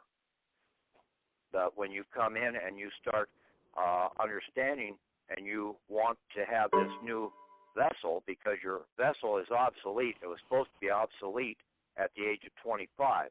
And at the age of 25 in this country, that is when you were supposed to be a representative out here. And to be a representative, a true representative, you had to be under no bondage. So you had to be totally free at the age of 25. Well, we have never stepped forward and fully established our true freedom because we haven't picked up our postal account, dug it up, and taken and moved it over into a protected, non-interest-bearing post office account. I noticed, Patrick, that in the chapter 335 that we posted today, that they've turned rivers into post roads. Right. And they redefine things all over the place. Yeah, and see, previously, before they established the 4-digit for each one of the mailboxes out here, at the post office, they had one general delivery box sitting there, okay, and that was 9998. But everybody that was attached to that post office could have been a postmaster in that post box, that 9998 box number. So if you don't have a post office box number, then you use the 9998 general delivery as your post office number, post-office number.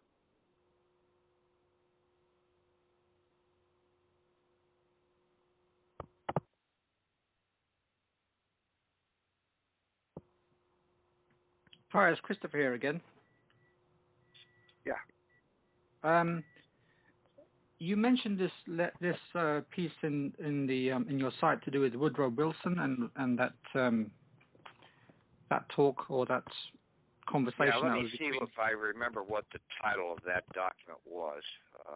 It's in your court case. It's in the American Court of American International Trade. It's a self-regarding evidence number 2. Right, but the point I'm trying to make is that if the slant of the conversation was such that it was kind of a covert operation or a covert way of doing something,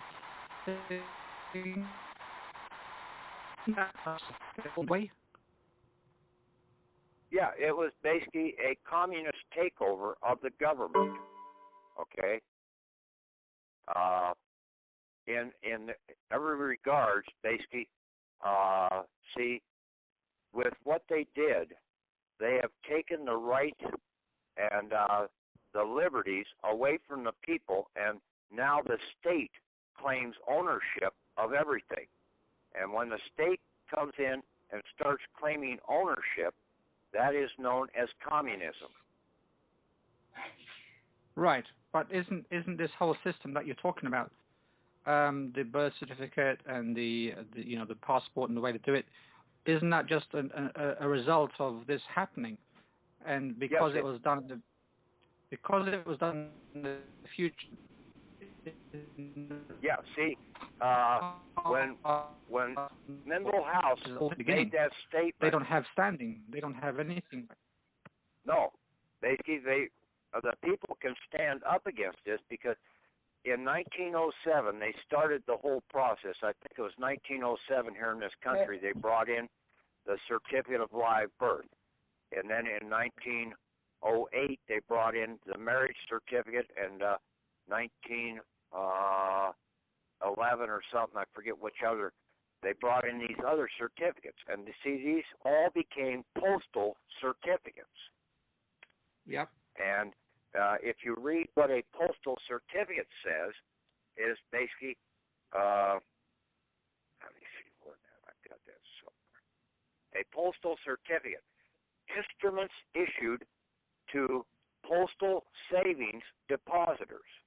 And see, they set up in all these countries us under a postal savings account when they took the national treasury and our inheritance in that national treasury and put our share on deposit in the postal system under the certificate of live birth. Okay. And see, so that is a postal certificate and an instrument issued to a postal savings depositor, that's you, which could be surrendered in exchange for, in the United States, for United States bonds, and those United States bonds are the United States of America bonds, and they're backed by gold. So they're gold-backed bearer bonds. Okay. I mean, they're real substance. There is more gold out here in the world than basically people can shake a stick at. Yes. And see, over here in America, under Fort Knox, was one of King Solomon's gold mines. Wow. Old Christopher Columbus never discovered America. Hell, King Solomon, the Babylonians, the Assyrians, all of them were trading with America. The Scots and the Irish were trading with America 1,000 years before Christopher ever came out of the hatchery. Right. So he never discovered anything. All he did, and he never did get to mainland, he just got down to some of the Caribbean islands, and then basically he was a mass murderer. Okay. Yeah. I've researched that. Yeah. So why the deception with him as well? Because the church likes to deceive, and see, he was all an instrument of the church. Yes. Out of Spain, and the Spain at that time under Queen Isabella was a die-hard Roman Catholic for the Church of Rome. Okay. Yep. Yeah. I mean, all these deceptions. I mean, you name it. Basically, they have the people thoroughly confused and deceived into believing anything that they say is gospel. Okay, so I think I've actually had a penny drop just now. So you're what you're talking about right now is original.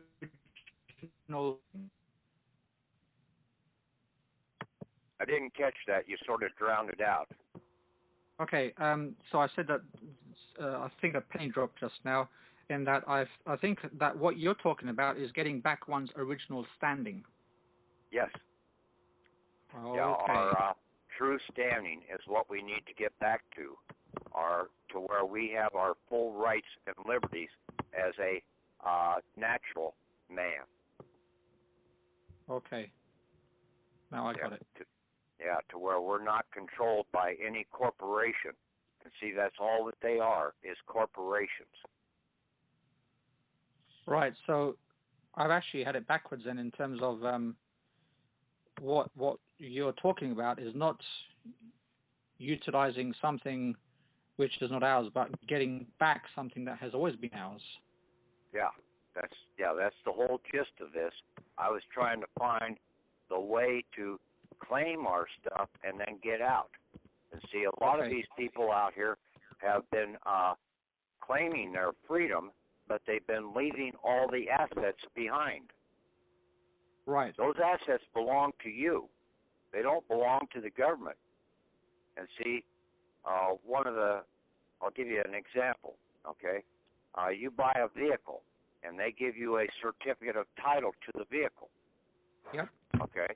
So that is a postal certificate. That holds the whole value of that car. Okay. Now, when you sell the car, and see, but when you bought the car, you got a pink slip. That was the original transfer of that vehicle, the pink slip. Okay. That is your owner's documentation that you own that vehicle, is the pink slip. Sure. So now when you go to sell the car, you only have to transfer the pink slip. You keep the certificate. You take the certificate down to the issuer of that certificate, and you cash it in.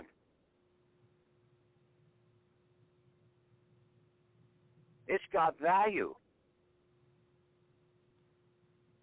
And see, we're turning around, we're handing over the certificate of title to that vehicle to somebody else. So and getting $500 for the vehicle. Well, no, you're handing them $20,000 because that's what the original price of the car cost, plus the car for $500. I think you're getting screwed. Yes. Okay? I mean, if you want to make money, go and buy up all the old wrecked vehicles and get the certificates of title. Throw the cars away and take the certificates in and cash them in. Right, but that's isn't what that the state. That's what the state is going to do when you surrender it to them, and that's what the junk dealers do. They surrender that certificate to the state. Okay, These but junk dealers could have been rich.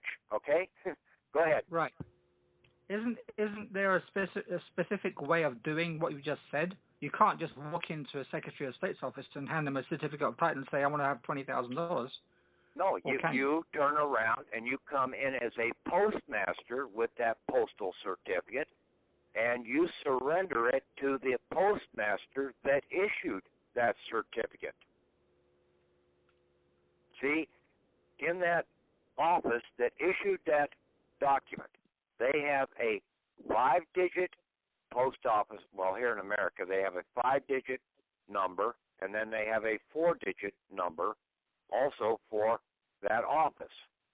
Sure. And they are a postmaster of that office. So now when you make a transfer from one postmaster to the other, that postmaster is now obligated to make the payment.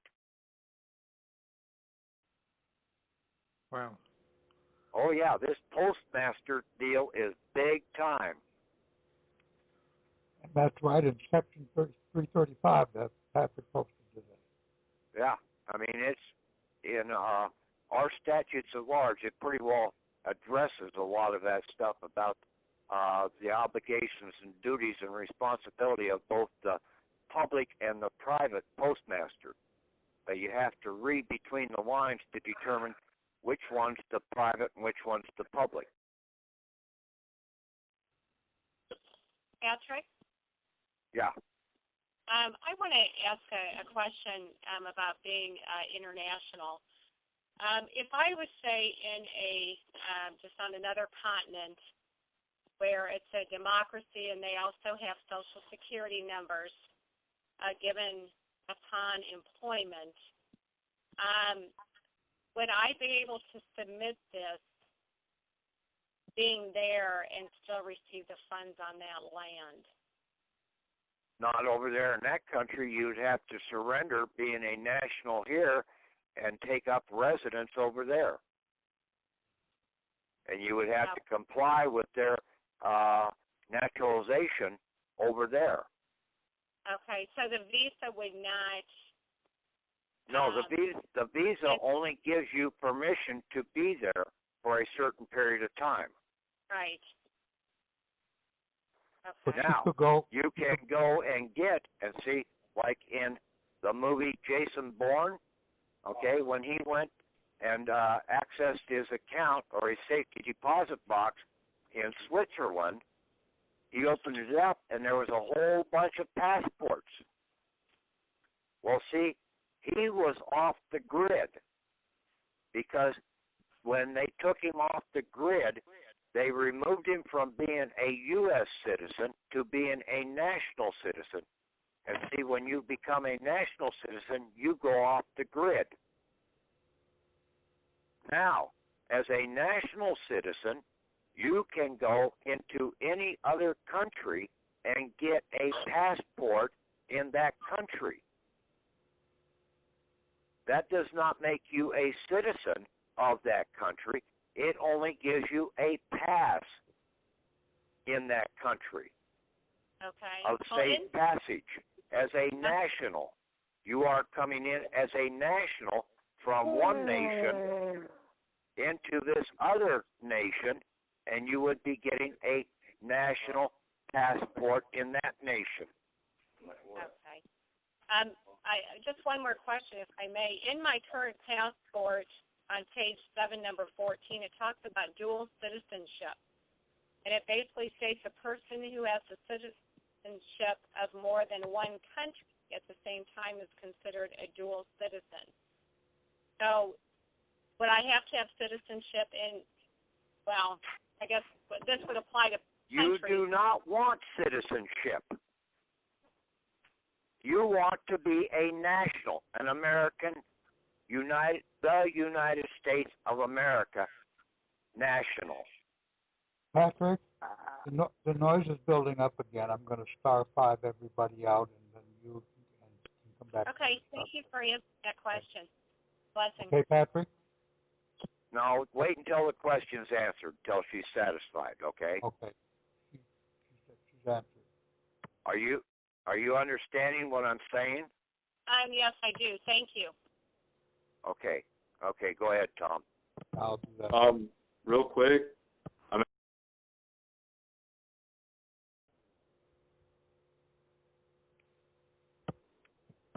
Okay, go ahead and unmute yourself who wanted to ask that question. Yeah, I'm actually, hey Patrick, this is Correa. I was just jumping off the phone call. I just wanted to say hi to Santos. I really appreciate your work and everything. Welcome to the phone call. Hope you benefited from it. And Patrick, everyone else, we the people, have a good night. Well, I'm glad that Santos came on here. I'm finally glad that one of the other key figures out here is willing to come and shake hands and basically try and work together with us.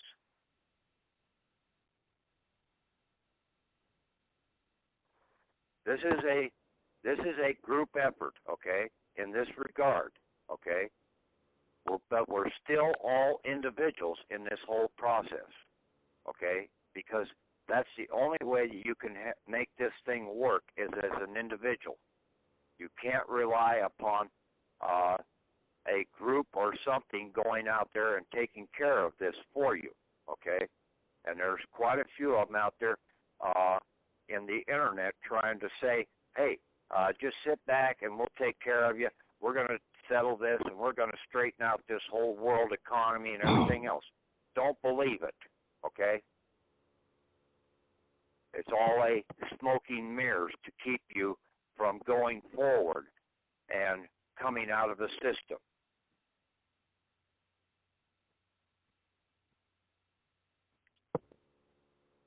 Nancy, didn't you have a question?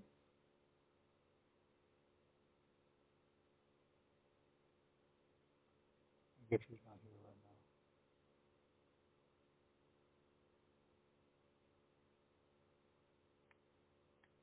I'm trying to set up 3 different items to basically put like a printout that you can print on the back of the certificate that you have. So when you surrender it, you've got all your account numbers and everything else properly identified on the back of that certificate, and then you would sign as the authorized representative to surrender that. Also one for a bill of exchange, like when the utility sends you a bill, that you can turn around and process that back to them to set it off against the appropriate their account that they're holding, but you're utilizing the proper SSN and your postmaster identification number to send it back to them. And here in the States, it's 3 cents, okay, to put on a letter or on a document. It's not $1 or anything like that. It's 3 cents. Back, if you read that chapter 335, it was 2 cents at that point in time. In the 1920s, they raised that 2 cents up to 3 cents, and it's still been 3 cents ever since. So I don't know where these people came up with this dollar bill, and basically it was just another means to get money out of your back pocket. And the same thing with using certified mailings and registered mailings out there. Basically, those are all trademarked by the postal mail system. Okay, so they're not really de jure mail items. I just wanted to make that clarification.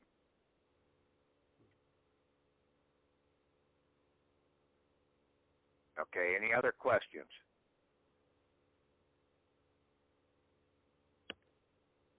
Yeah, I have a quick question again. Yeah, go ahead. You said that when you become a national, you can go to any other country and get a passport from that country. Would that apply to an individual who becomes a national in a country apart from America, be able to go to America and get a passport from America? No, is what it's doing, okay? You as a national have the right under the laws of nations, okay? And the passport that you would be getting would be like a safe passage and safe harbor while you are in that nation. Right. You're still a home nation, back to your foundational country, or not country, nation, okay? Yeah, try and avoid the usage of the word country, because country applies to corporations. It doesn't apply to the land. Okay? So you are a native of, or you are a person of the nation, okay, as a national of that nation, but you would be able to get a national passport for safe passage and safe harbor in that other nation, but you would normally only get that if you're going to be there for an extended period of time. Okay. And, yep. And see, that would then turn around and be able to be utilized as your driver's license and other means in that country. Sure. Yep. And your insurance policy. No, you don't have insurance when you're a national, okay? Well, that's one of the key things. That's one of the key things. When you come out and become a national, you get rid of all that damn stinking insurance. That's what I'm saying. You're your own insurance company. I should have made myself clear. You have the full faith and value of the nation behind you. That is your insurance policy. Correct. The full assets of the country. And see, that's the key thing here, is that basically once you become a national, you have access to the whole treasury of the country at your disposal if you need it. That's what they're scared of.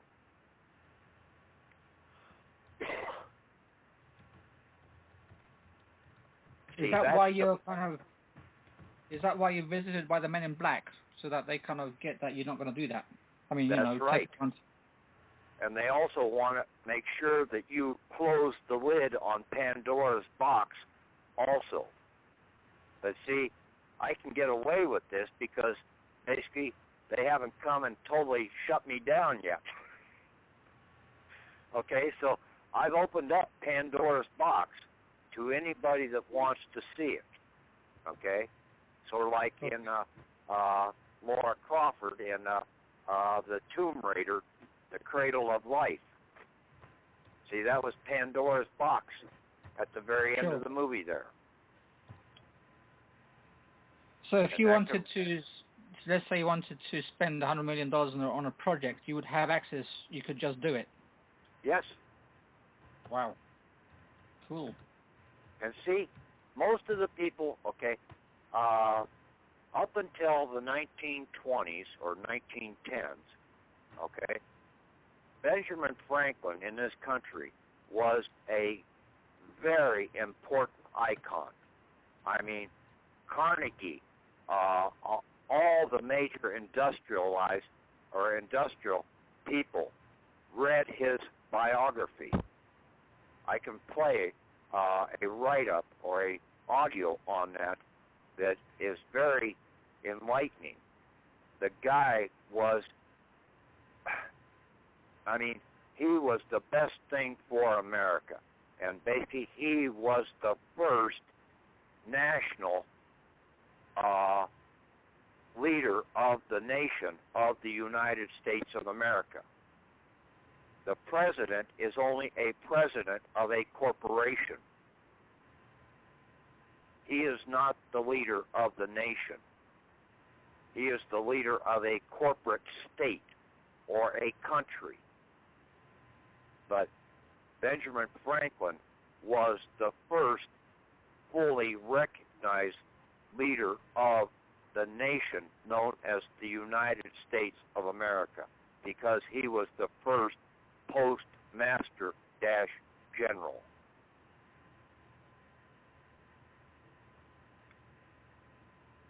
He was one of the very few good guys out there. There have been stories that he was a Mason or an agent of the English Crown. Yes, and basically all of those stories originated in the 1920s, the 1910s and the 1920s to make him a badass. Okay. Yeah. Deception. And that's the key word in communism, is to use deception.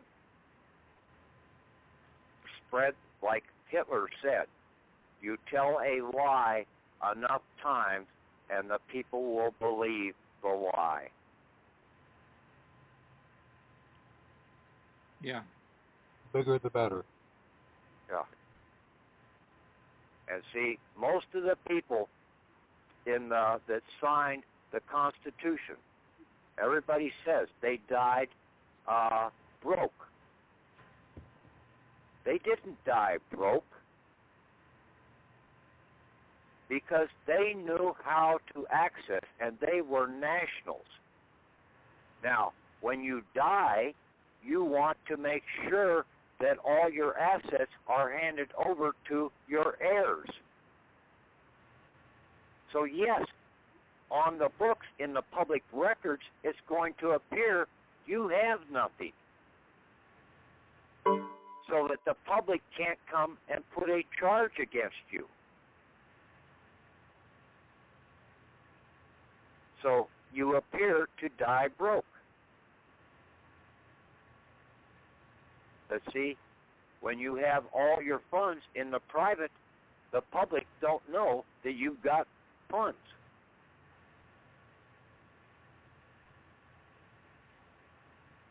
So those guys really didn't die broke.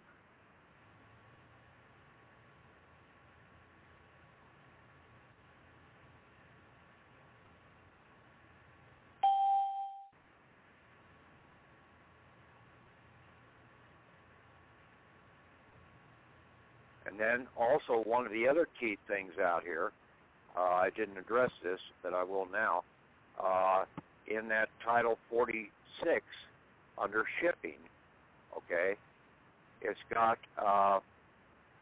Chapter 73 about merchant seaman certificates.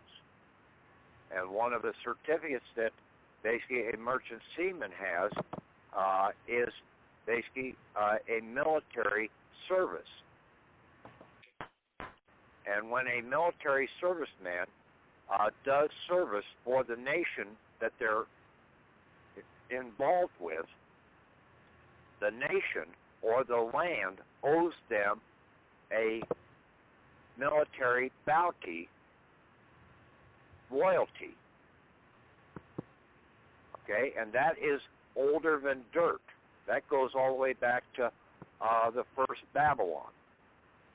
That when a man gives up his time to defend the land owes him something back in return, an extra dividend. And that is called a military bounty. And that is, in America here, it's under the DD 214 form.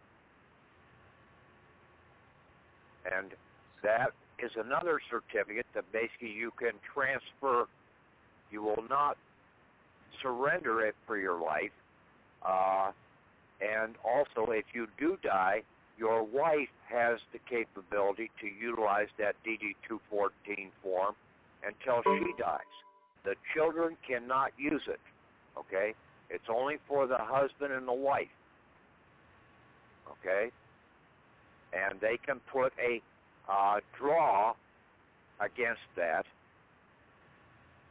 certificate, that DD 214 military bounty. And see, all the public lands belong or are listed. See, the corporations can own nothing. So all the public lands have to, like in this country, have to be registered in a living person's name or assigned to them. And they're assigned to all the military personnel that are still alive. The military gets 10% royalty from the dividends that are paid in for the usage of that public land. The other 90% of the dividends go into the general coffers of the nation. So as a citizen, or as they go into your savings account. As a national, they would go into your checking account, your non-interest bearing checking account. All tariff taxes, after tariffs that are come into the country, basically after the government, the de jure government pulls off what they need to operate with, then the residue of those tariffs goes into the general coffer and gets put into either your portion into your savings account or into your national checking account, whichever one you have established. When a company in this country goes out and drills an oil well on public land, they are under a certain control, and that's why they aren't drilling too many oil wells here in this country or different things, is because they can subtract their operating expenses from the profits that are made, then they can claim 10% of the profit. The other 90% has to go back and be divided up amongst the military and the general population accounts. But if a corporation goes over and attacks like Saudi Arabia or Iraq or something like that, and we set up a company over there drilling oil wells, that company can claim 75% profit over there. See why we're over there fighting in these foreign countries for these corporations? So that they can get 75% over there instead of utilizing the assets that we have right here in our nation. We have more oil in this country than they do over in Saudi Arabia. I even told the Secret Service that one and blew their mind on that one. So the whole system seems to have been usurped, because look at the way the military are being treated, those who are now on the psychiatric drugs, or who are on suicide watch, or who are committing suicide. I mean, these guys should be getting paid, but they're not. Yeah. I mean, the VA hospitals and everything like that, they're siphoning off against the military bounty of the people. The colleges, they're siphoning off, but they're not giving the benefits to the people that put their lives on the line for the defense of the country. That's the sick thing in this whole damn deal. I mean, I've taken a train trip around the country, and I mean, you see military people that basically got overseas and then got put on the drugs and everything else, and basically they're living in back alleys, they're living under railroad tracks and everything else, not getting proper medical care. And then the elderly in this country are the same way. They keep jacking everything up. So now it's a toss-up. Do I eat or do I get my medical dope that the damn quack doctors are putting out? I mean, and basically the quack doctors are just about as bad as the bankers and everything else out here in this damn country. They're all for profit, putting it in their back pocket. So how does one get back to doing the right thing, like getting these payments to these veterans? That's what I'm trying to work at, is we need to first come out, and then basically we will have the funds, and we will be able to set up proper instructional situations to bring some people in. But in a lot of cases, we're going to be doing it sort of stealth when we do come out, but we will be able to help the widows and the homeless by going around and dropping some funds, going down to the grocery store or something like that, and making a cash payment and say, hey, open up the doors to anybody who wants to come in today, and let them take whatever they want off the shelf. Okay? I mean, you can do things like that and you just do it in a stealth condition. They don't know who you are, but you come in and you just hand them the stuff and then leave. You don't need the notoriety any longer, because we know who we are. That's when you can really start helping the country. And then you start just sort of dropping things off, little pamphlets or something like that. I mean, you can have those printed up, and then basically some of these people start reading this, and basically they'll start waking up, hopefully. Right. Then also another thing I was thinking about, okay, gotta love this one. This whole thing, okay, there's the game called Monopoly. But the one that I was coming up with was the Postal Ship-Ping game.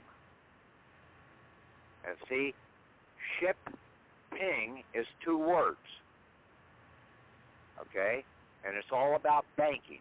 Okay? You have a ship, a financial vessel, a ship. And then you have ping, P-I-N-G. And basically, in banking, when you ping the wire for a transfer, you are checking that there is nobody else on the line and that there is somebody at the other end of the line to receive your wire transfer. That is what is called pinging the wire. And I know about pinging because I was in submarines and we always pinged the depth of the ocean that we were in to know whether we were going to hit bottom or not. So pinging is a big deal, and that's why ship ping was the code, Title 46. So it's really 2 words. But and then to set up this game, it would take a little understanding of all of what I've gone over here. It would have 2 boards. One as a citizen board until you came in and claimed and shut down your postal savings account. Then you would move up to the national board to where you are a national on that board, but you would have to interface using all the different means to claim your assets back out there, because see, when you pay with lawful currency after you get to be a national, you're still dealing with inflation out here. Okay? So you're not getting the true value of what you're paying for. You're getting an inflated value. So you would be turning around and doing OIDs to claim the inflated value back, even as a national.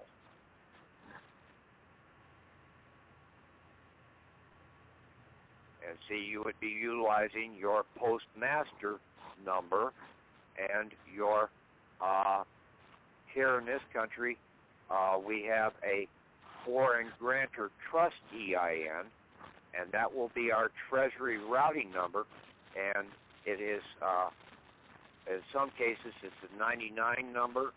Some cases, mine is a 98 number, and a couple other people have a different number. But you also, when you utilize the national checking account, you're going to need a Treasury routing number, and that's what that 98 or that foreign grantor trust EIN number will be your Treasury routing number to access that national checking account. You still need your 3 9s, but they're standing upright fully now. You don't need to turn them over and dig up your treasure any longer. Okay? Any other questions?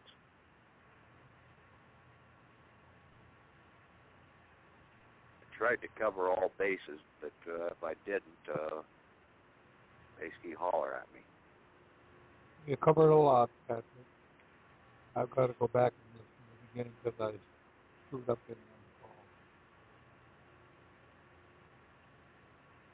Patrick. Yeah. Now, you're saying on the front of the page here we need to change the American National Postmaster to the American U.S. Citizen Postmaster? No, you would put U.S. Citizen Postmaster if you have a U.S. Citizen passport.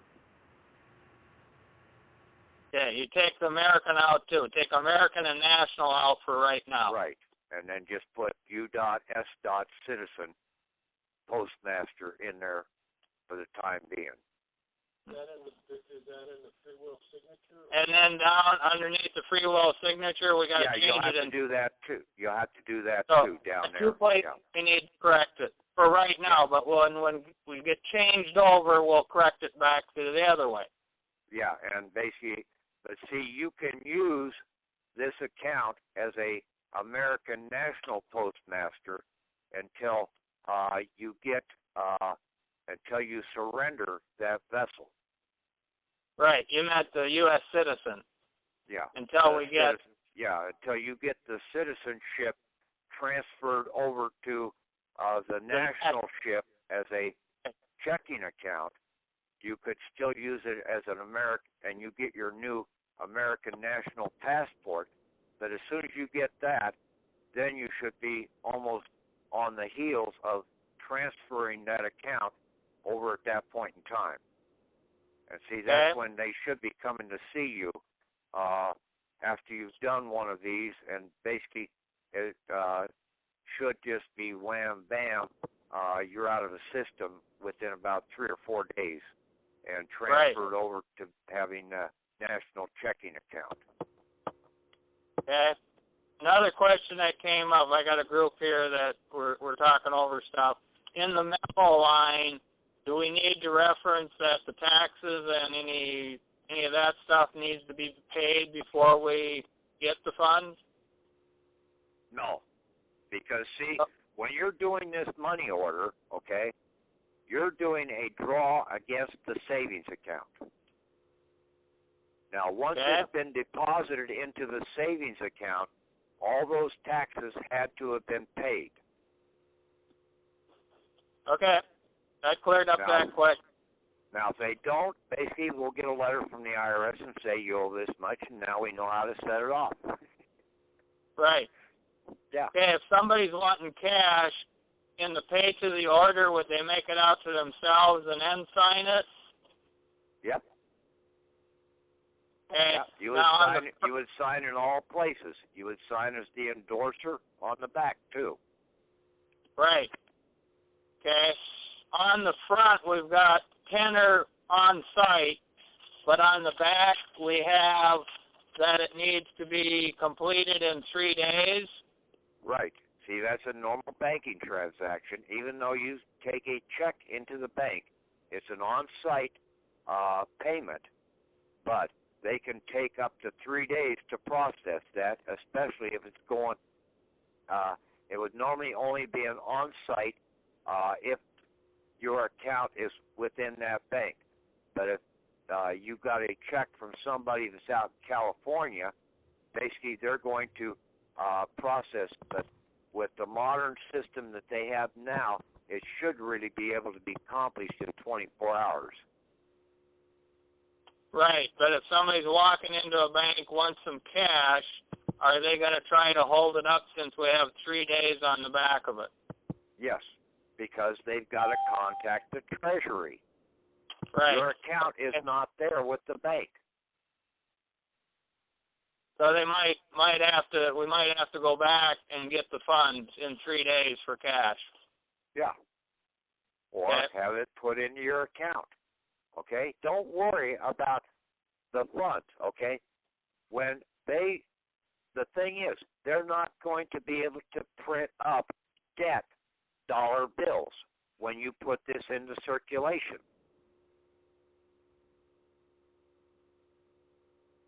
The Federal Reserve cannot print up debt dollar bills. When you do this, you're taking lawful substance out of the savings account. It's asset backed now. Right. Okay? So now you're putting lawful currency in, and basically you're helping to remove the national debt. Correct. Very good. Okay. Thank you for your continued endeavor on all this. To help you along, for people that are questioning where to get a passport or something, all they have to do is call their local post office, and they'll tell them the post offices in their area that can issue passports. but there will be a hub center that you can walk into and get it. But you have to know how to do it because you got to have proof that you're leaving the country or you need to go someplace. Otherwise, if you don't have a plane ticket or something like that, they will hold you up. On these hub centers, you have to call ahead and make an appointment. And when I Correct. Tried, you do have to make an appointment. When I tried to do that, the appointment was 10 days out. That was the way I said I needed to go to Canada. So that got me away from having to have a plane ticket in hand saying that I was going out of the country. Okay. Because they couldn't say that I couldn't drive there. Right. Okay. That's how you could expedite it. And since I want to get mine in Detroit, Windsor's right across the bridge. Yep. Windsor, Canada. But you got to have a reason why that you got business, and they'll try to sidetrack you on why you're going there. And I just kept saying it's personal business, and I need to get there. Right. And, well, where's your plane ticket? I says, I haven't determined that, but I need to get this done right away. So they will attempt to hold it up, but they will do it if you proceed or persist. Okay. Thank you. Yeah, in some cases, taking a train trip or something like that. I mean, and here in this country, if you get, you can get a 30-day pass in the off season. And basically, when I did it back about 10 years ago, it only cost $450 to travel on the train anywhere in the country on Amtrak, and in Canada on Via Line, $450. That's not going to cover your hotel rooms and everything when you have to get off, because up in Canada they do stop the train and at places, and they don't send the train back down the track until the next morning. So you have to have some extra there for motel rooms and stuff like that. But yeah, I traveled around Canada and down here in the States for about 30 days riding the rails. And basically, it's something entirely different. I mean, you see country that you'll never see from the roads. And so it's a completely different way of looking at the country that you never see. And so it's worth it. But, yeah, you should have a passport when you do that to go up into Canada. But that rail also covers the Via Line buses and the Amtrak buses too, and they do have both. Okay, when you send it into the Treasury, are you sending it into the one that's on the money order? Yep, I'm sending it right into the Secretary of the Treasury. He's the chief postmaster of that office. Okay. Are you also then, when you're doing it to the Secret Service, are you doing that in the state or the head Secret Service? I send it to my state Secret Service. Okay. I just like to mess with those guys. Right. Yep. They know me too well already. They're sort of already primed. That's good. You're keeping them on their toes. Yeah. Basically, they said, well, we've never seen anybody be able to expatriate out of the system.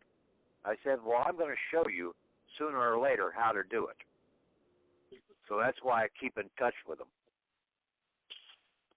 That's good. Got a rapport going. Mm-hmm. And Gary's got a rapport with the FBI out there in New Hampshire.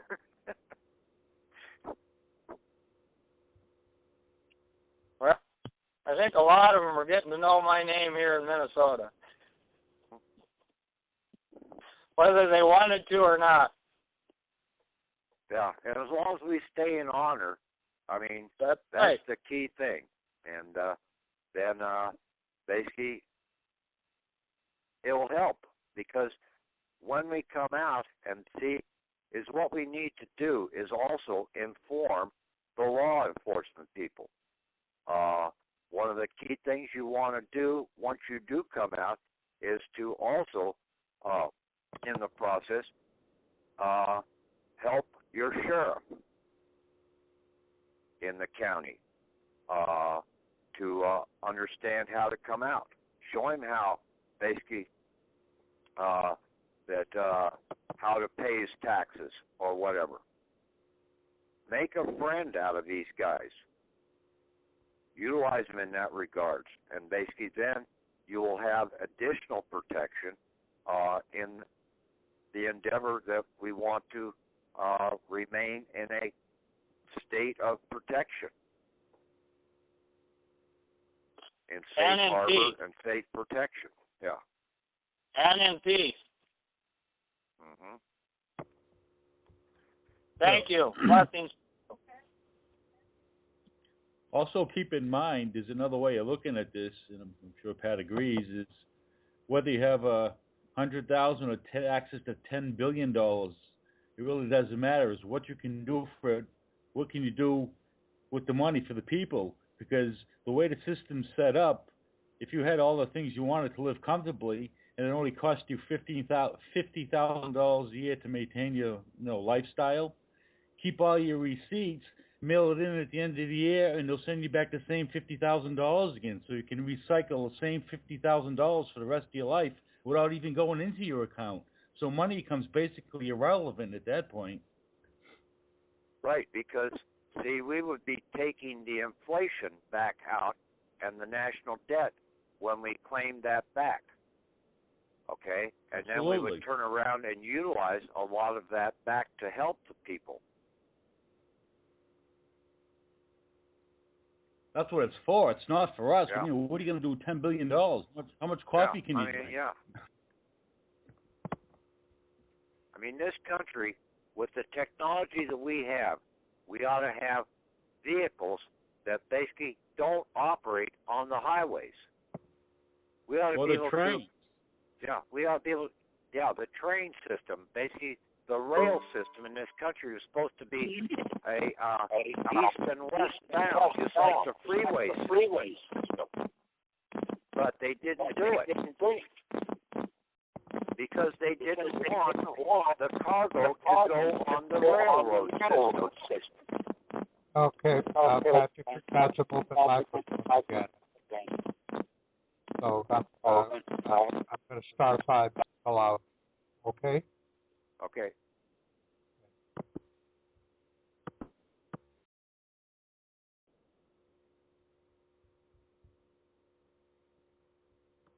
Okay, so we're all muted. Patrick, come on in, and then each individual questioner come in, and then star 6 yourself back out when you're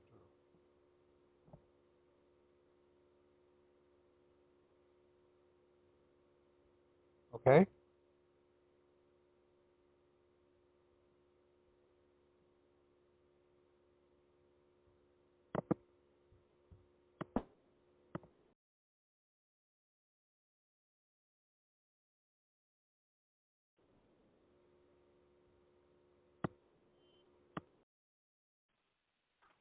Tom. Yeah. Okay. I had to unmute everybody because no one came back in. Yeah. I don't know what's going on there. It locks everybody out, and then you can't unmute. Okay. Doing star 6 sometimes. That's what happened a couple times. Well, I can both star 5 to mute everybody and star 5 to unmute everybody. So I did. Yeah. So who's ever got listening to this on speaker, turn off the microphone. Star 6. Yeah. Please mute out if you're not if you don't have anything to say. Okay. Okay, Pat. Okay. So any further questions?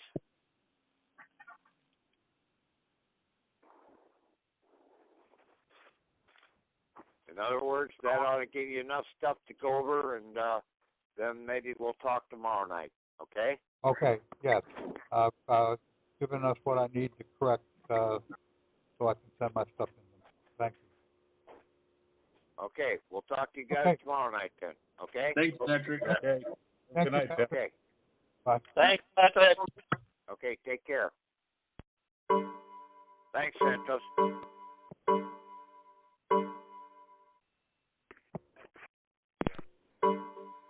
Oh, okay. Yes, sorry.